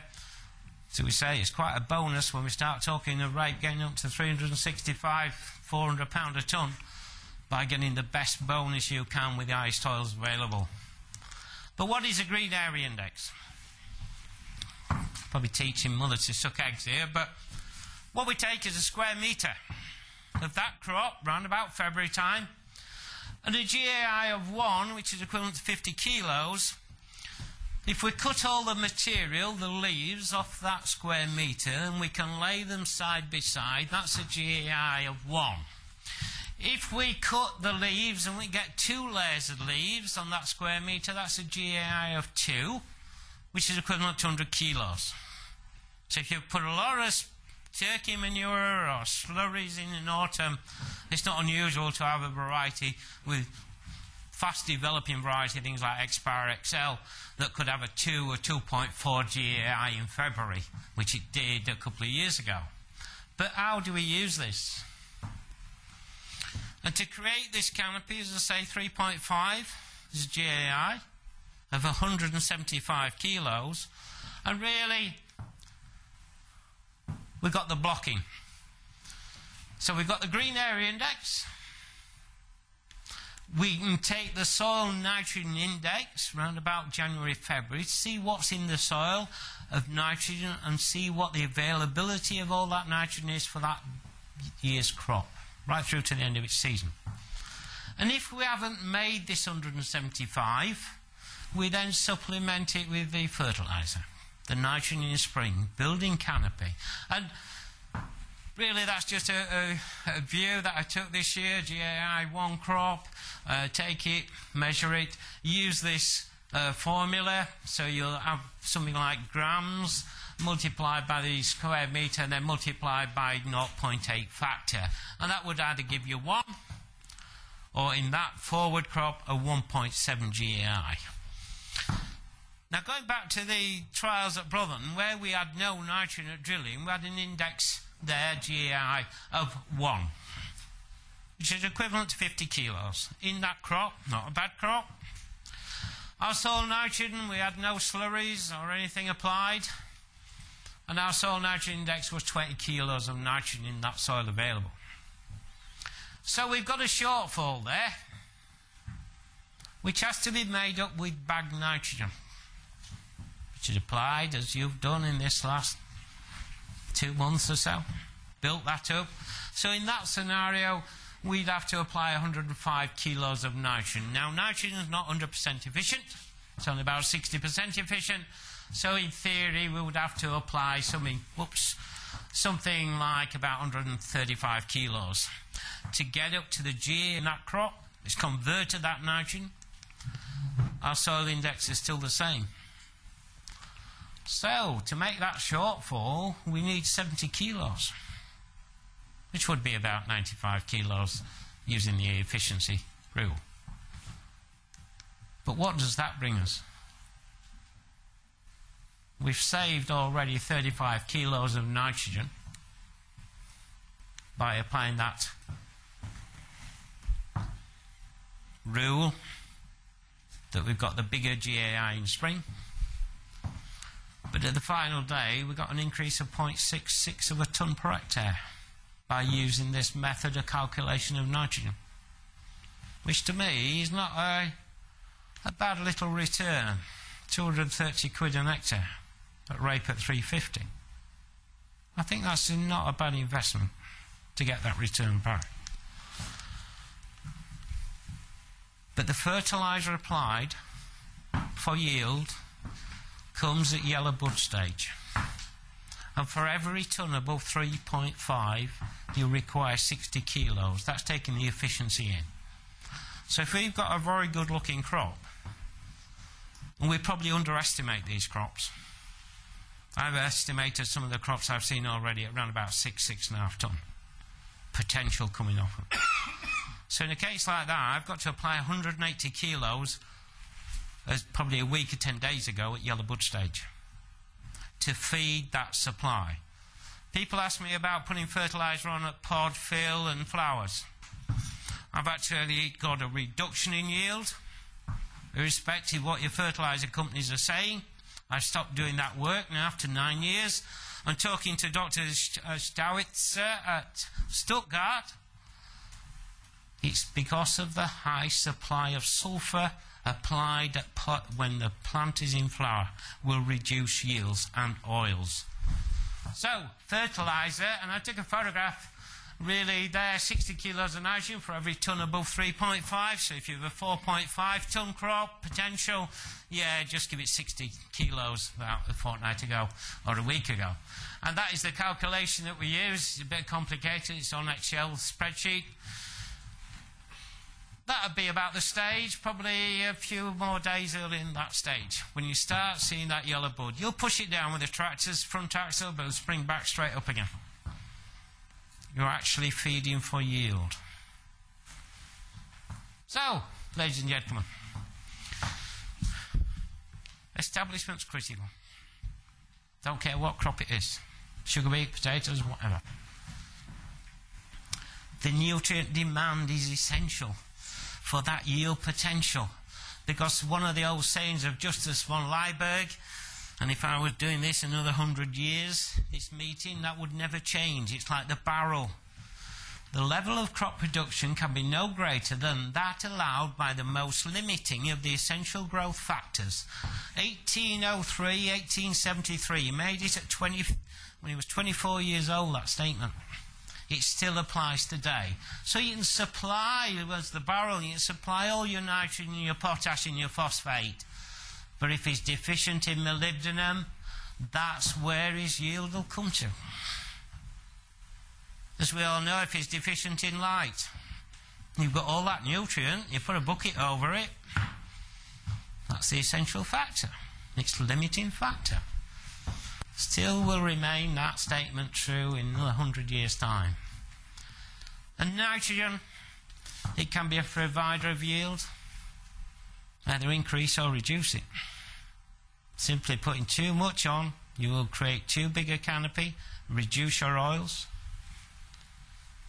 And ladies and gentlemen, finally, thank you very much indeed. Thank you. Any questions?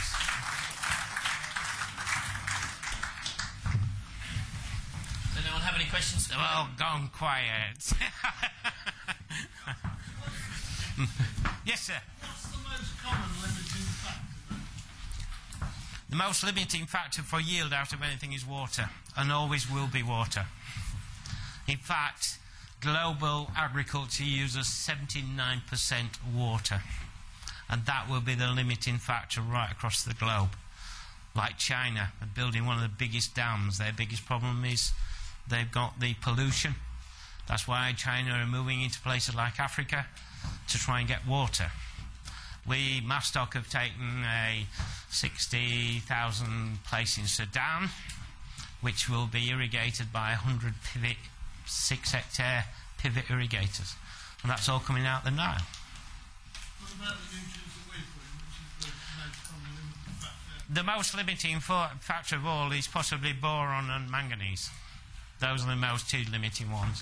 And because it's something that the wheat will take nearly 10 parts per million, the rape needs 30 parts per million for adequate growth. So if you've got a big crop of wheat pre-rape and you're not supplying the boron, that'll be one of its shortfalls. And it's only noticeable really above ground where you get intermittent flowering. You'll get some flowers emerge and then others will follow a little bit later, sporadic. And generally not many flowers on the plant. But its telltale sign is in autumn.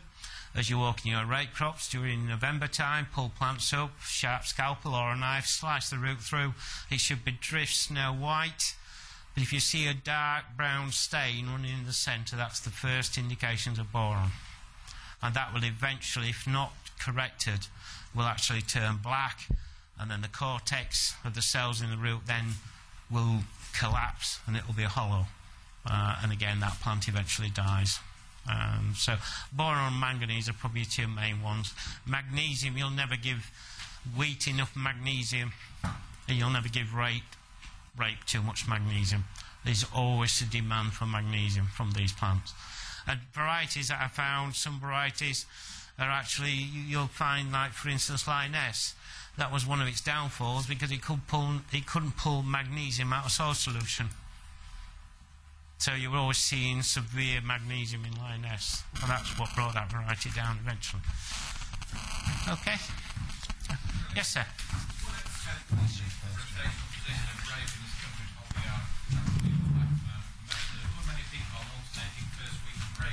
Yeah, we're chasing the tiger's tail.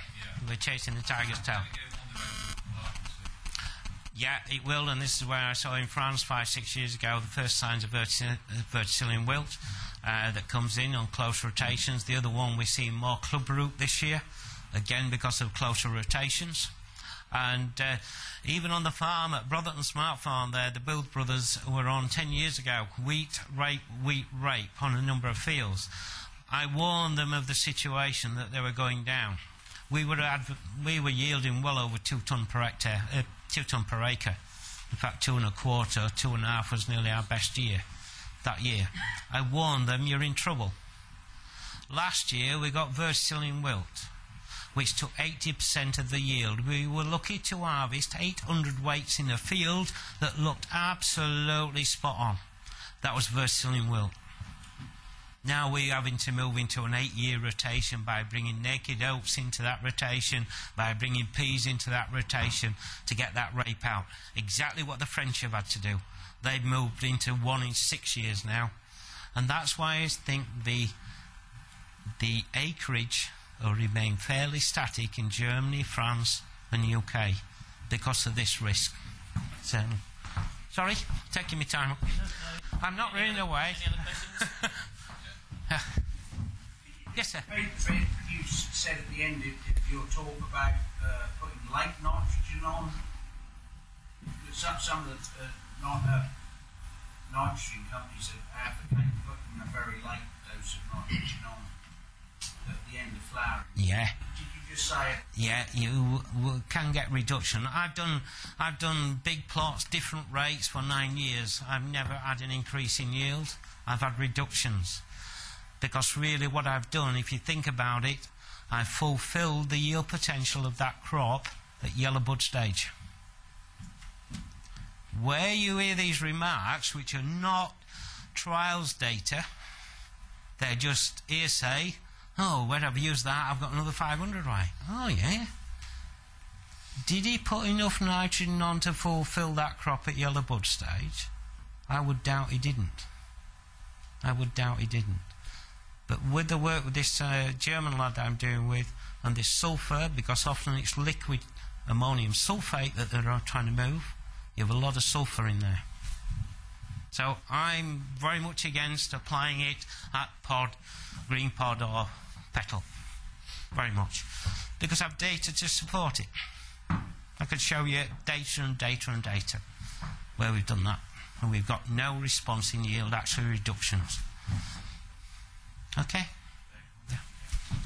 Thanks very much, Philip. A little bit of shuffling, so if anyone wants to use the toilet, we'll have a 5-minute break now and then just come back for another quick presentation from Don. If no one does, no one moves, then we'll carry on, but otherwise 5 minutes if everyone wants to. There's 1 or 2 dashing for it.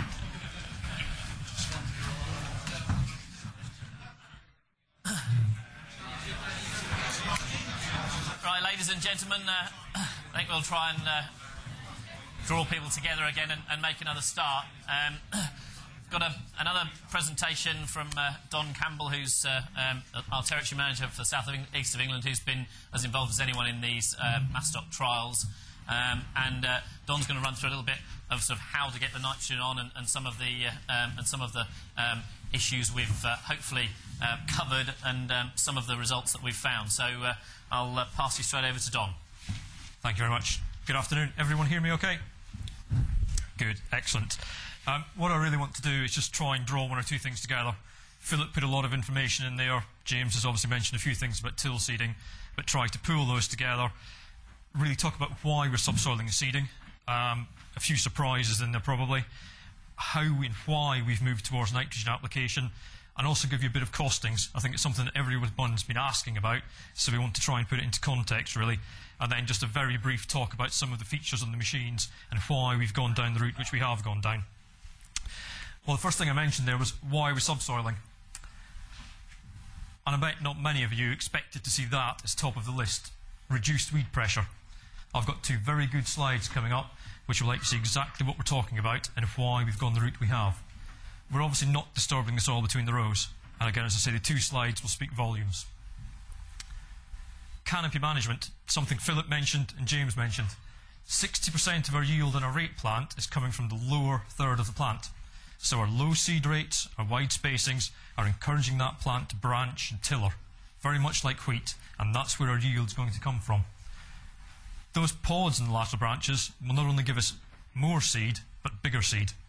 So bigger seed equals more yield, more weight. You've all seen crops which have been established far too thickly, 80, 90, 100 seeds per square metre, where you've got one single stem that comes up and a few small pods on it. Each individual plant isn't actually yielding that much. We're also talking about soil structure repair. We're encouraging that strong taproot. We're getting percolation of water down and then getting it coming back up again as well, as the plant's starting to get stressed, and hopefully our taproot is down there far enough to give us a stable plant and also the ability to draw on that moisture. The other thing we have, of course, is very little traffic in an oilseed-rape field. We're doing our deep cultivations as we're establishing a rape. It's in the rotation. What traffic do we have in an oilseed-rape field? Well, we've got a set of rules. We always advocate the rules or pressing. Get the seed to soil contact. What other traffic do we have? Well, we should have a sprayer on the tram lines, but that does depend on the driver. We then have, obviously, the combine in the field, and where's a traction trailer? Majority of the time, it'll be sat on the headland. So very, very little traffic on that field. We can then come in after the rape, blitz through with a nice set of discs, a nice shallow cultivation, and establish a following crop nice and cheaply and nice and easily. Mentioned earlier, weed pressure. We had a trial site with Masstock down at Stowlonga, Huntingdon, and what we had was a scenario where the customers, or the farmer owner, was very keen to get on. He wanted to cultivate the land, didn't want to see it standing as stubble. By the time we got there, unfortunately, he'd cultivated half the area of the plots. So we had some moved ground and some unmoved ground, and obviously using the subsoiler technique, we wanted to go straight into stubble. As much for reducing the pigeon pressure, but also one of the other side effects was the weed pressure. So this dwarf variety, we can just see the stubble between the rows here. This was the plot next door. Now if somebody went go there, the pressure we had here, I'm going to say, with a dwarf variety, but the yield penalty was 1/2 to 3/4 of a tonne in that crop. So fairly severe penalty purely by moving the soil between the rows. And that brought us on to thinking, okay, we know disturbing the soil between the rows is not a good thing. What else can we look to start to target?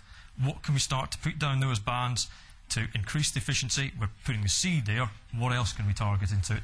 And the obvious answer was fertiliser. And so till feeding was born. The next stage, the next move on. Probably luckily for us, the till feeding development and the nitrogen work we were doing with Philip and Masstock tied in very much with what was happening for you guys. You had some very, very serious challenges arising. The first of those was poor autumn oilseed-rape growth. We had a late harvest, it then turned very, very wet, it then turned very, very cold. So crops that did establish in the moisture were then hit by this cold weather. And believe it or not, down in the southeast of England, it may not have felt like it, but we actually had some very, very dry conditions, which again stunted and held the crop back. We've also got high fertiliser prices. I'm sure you all know the price of fertiliser is gradually rising. It doesn't seem to want to come down, so that's here with us for a long time, I think. And also the cost of applying that fertiliser. The man on the seat, on the sprayer, or on the tractor with the spreader behind. And the diesel, of course, another cost that's actually rising with us. And NVZs. Philip mentioned earlier, your upper limit of 30 kilos per hectare, the maximum you can apply on that ground. So what does it mean in the field, and what difference does nitrogen make to the crop? Well, this is taken from a trial site very close to here across at Pickworth. All the crops established on the same day, identical seed rates. The only difference was in the nitrogen applied. And what we have is no nitrogen here, and then the crop in the middle is with 15 kilos per hectare. So that's 15 kilos across the field, but 45 down the row. The plant on the end here, I don't think it's a typical example. That would be 30 kilos across the field or 90 down the row. But I very much reiterate what Philip said. Between the 15 and the 30, you see very little difference. The biggest thing you'll see is not physical size of the plant, but it's just a darker green colour. It's obviously got a little bit more nitrogen in there, but it's not turned into that plant growing. But what we can see, given the sowing date, is that these plants are very much at the same growth stage. They're just physically bigger. And that's the difference it makes in the field. I would assume tractor driver went up the field, mobile phone rang at the top, sat in the shade under the tree, and then set off down the field again without turning the nitrogen applicator on. And that's what he got to drive past every time he sprayed. So just a field example to show that it does make a difference. And it's quite graphic there all the way through to flowering, and hence probably into yield as well. A slide which Philip used, and it's worth just reiterating the point.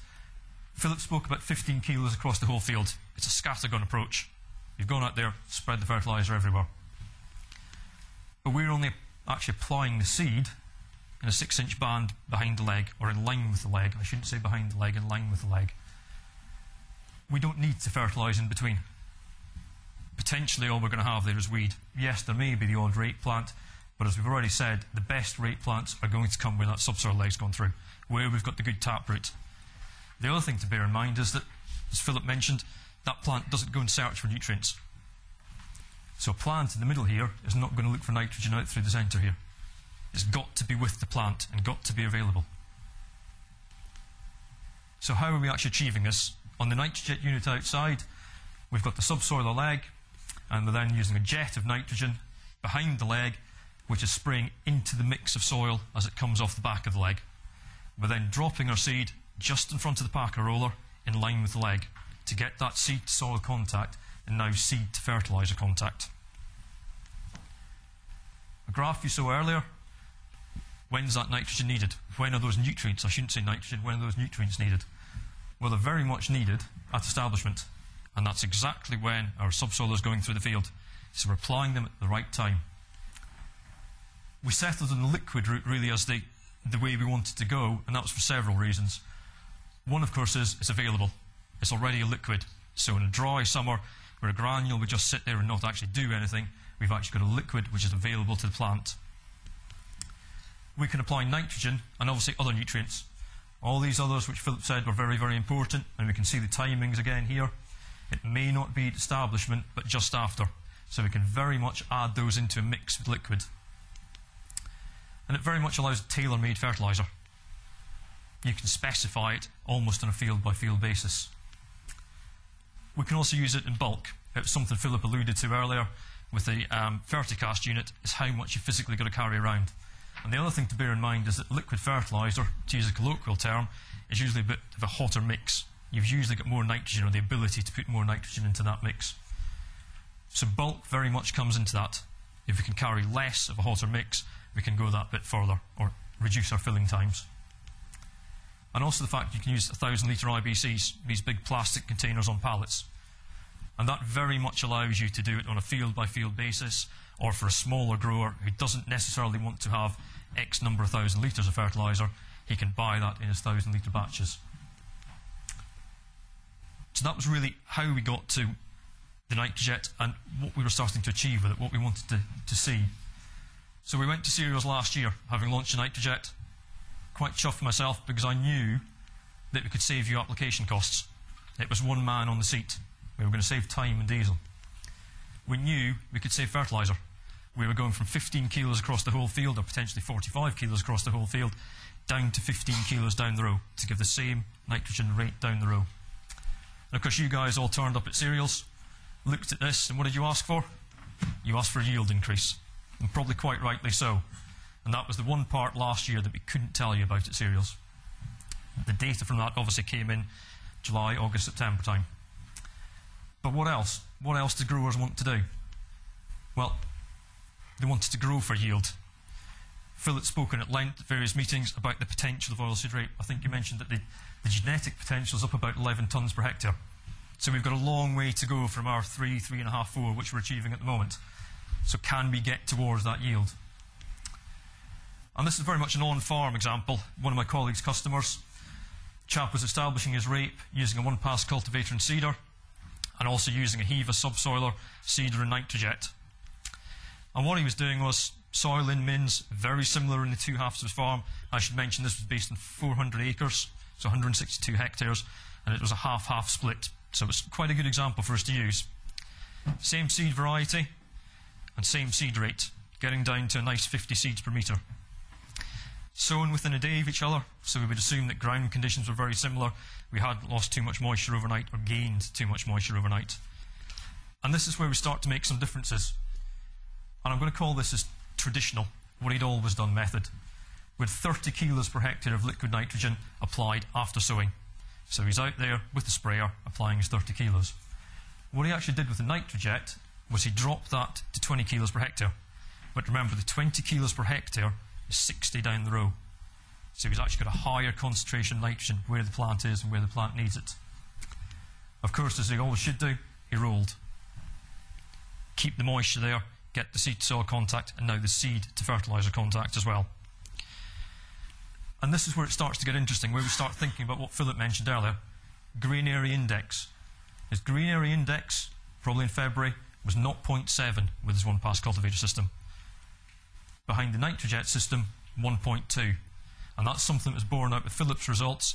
We're very much seeing a grain area increase of around that 0.5.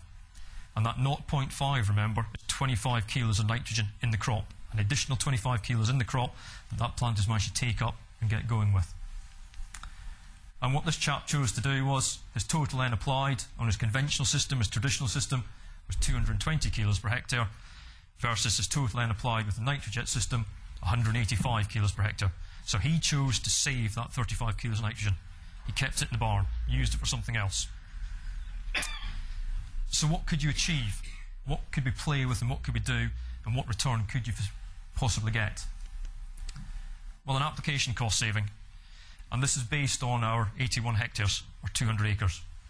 And we're looking at an application cost saving versus using a sprayer to apply our nitrogen of around £2.25 a hectare. It's a start, it's a beginning.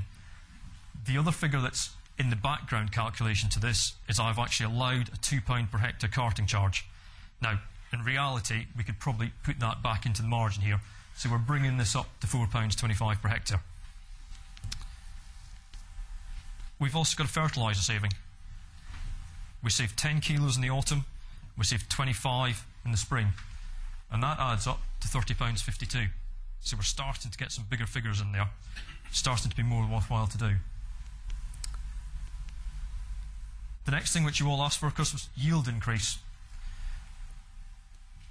Based on £350 per tonne, a 3.5 tonne per hectare crop, and a yield increase of 5%, which is very much typical and average of what we've seen across the trial sites. We've been anywhere in the range from 3 to 9%, so 5% is a nice average there. The return would be £61.25. But what we need to bear in mind is that we can't save all that fertiliser and still get that yield increase. To get the yield increase, we would need to apply more fertiliser in the spring, or go back to our traditional method, where we've always been. So we lose that big figure, but we still save nitrogen in the autumn. Our £8.72 is our 10 kilos of nitrogen that we saved in the autumn. So what else? Grow for yield. We already mentioned this nice figure here. Now, Philip spoke about it earlier. If we can apply nitrogen at yellow bud stage, we can increase our yield, and every 30 kilos of N is potentially worth half a tonne a hectare, so 60 kilos worth a tonne a hectare. We've got this 35 kilos in the background that we could potentially have saved to get to our growth stage in the spring, and then get to a growth stage, or green area index, I should say, of 3.5. And at yellow bud stage, if we actually applied that to the crop, we could have a return of £175 per hectare. Provided everything else goes okay, we've got a good establishment and the season's kind to us. But hopefully, we would achieve something. So we're starting to pay for ourselves. Okay, just one or two features on the product.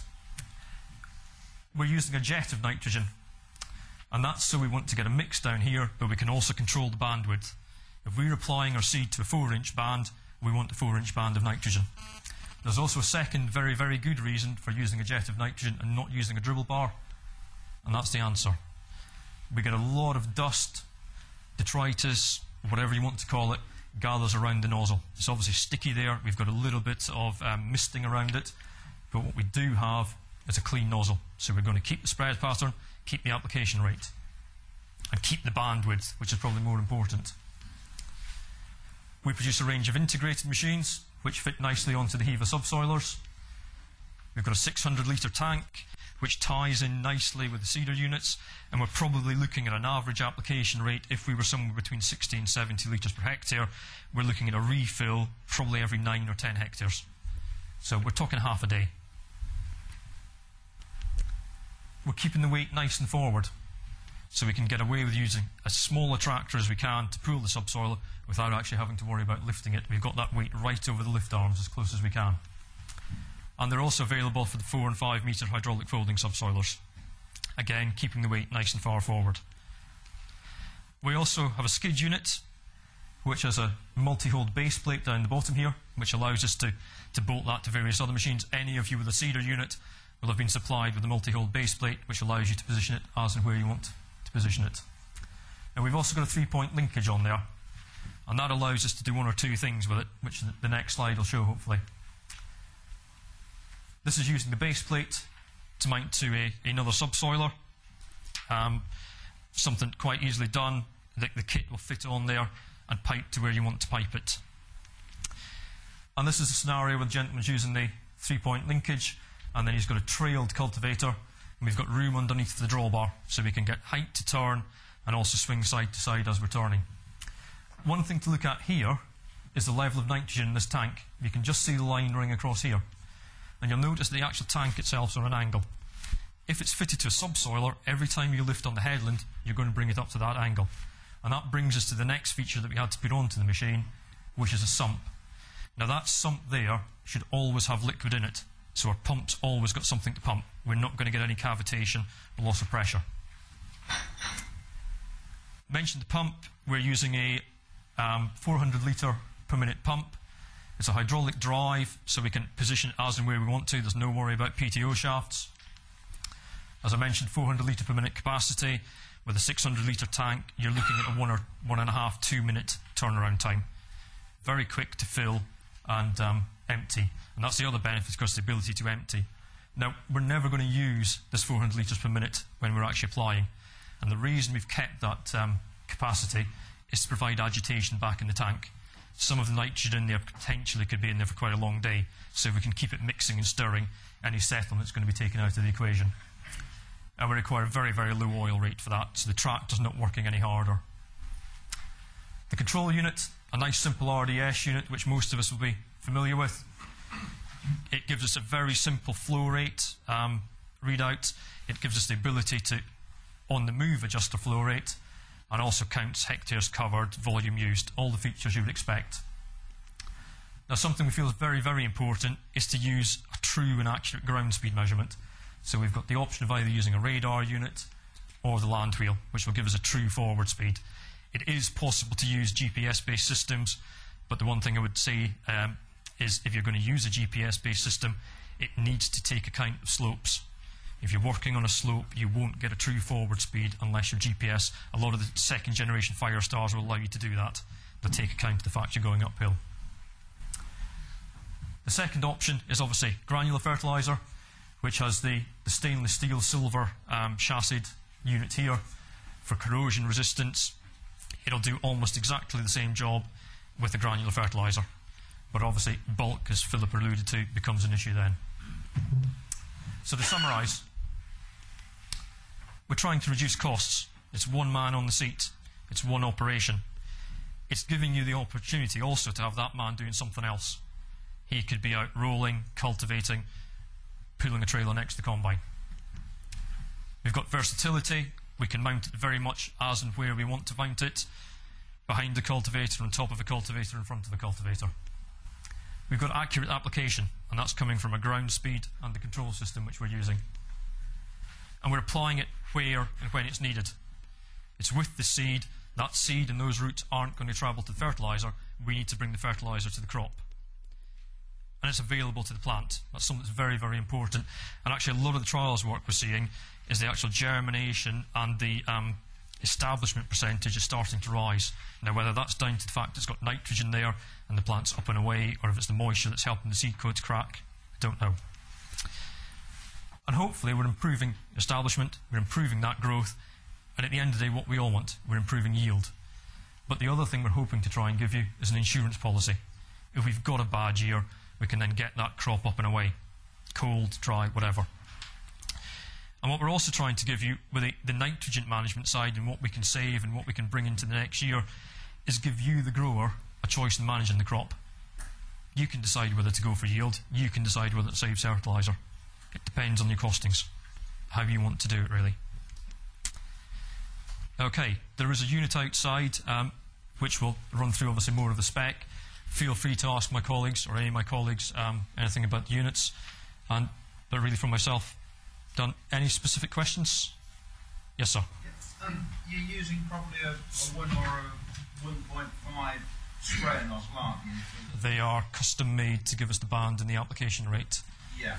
But the point is, I've done something a bit similar last autumn, and on a very windy day, you know, we're using a corrosive fertiliser. It's all blowing all over the place. Yeah. And it sucks in the fans on the seeder, and you've got all sorts of trouble. And that comes down to height off the ground, which is where you'd be looking at probably changing nozzles to keep that drift down, and also altering pressure as well. We've also got someone in the room who's solved that for himself. One of the guys that Mr. Fennick, who bought one of the first nitrojets from us. What he's done is put a lay-flat hose around that nozzle body, so he's still got the pressure working to keep the nozzle clear, but he's put literally, I think it's a 2-inch lay-flat hose, so rather than getting on a windy day the mist blowing up and around, so we've looked at that as an option and advised one or two of our other customers who are talking to us about cedar fans not liking sort of nitrogen sort of misting in them and causing problems.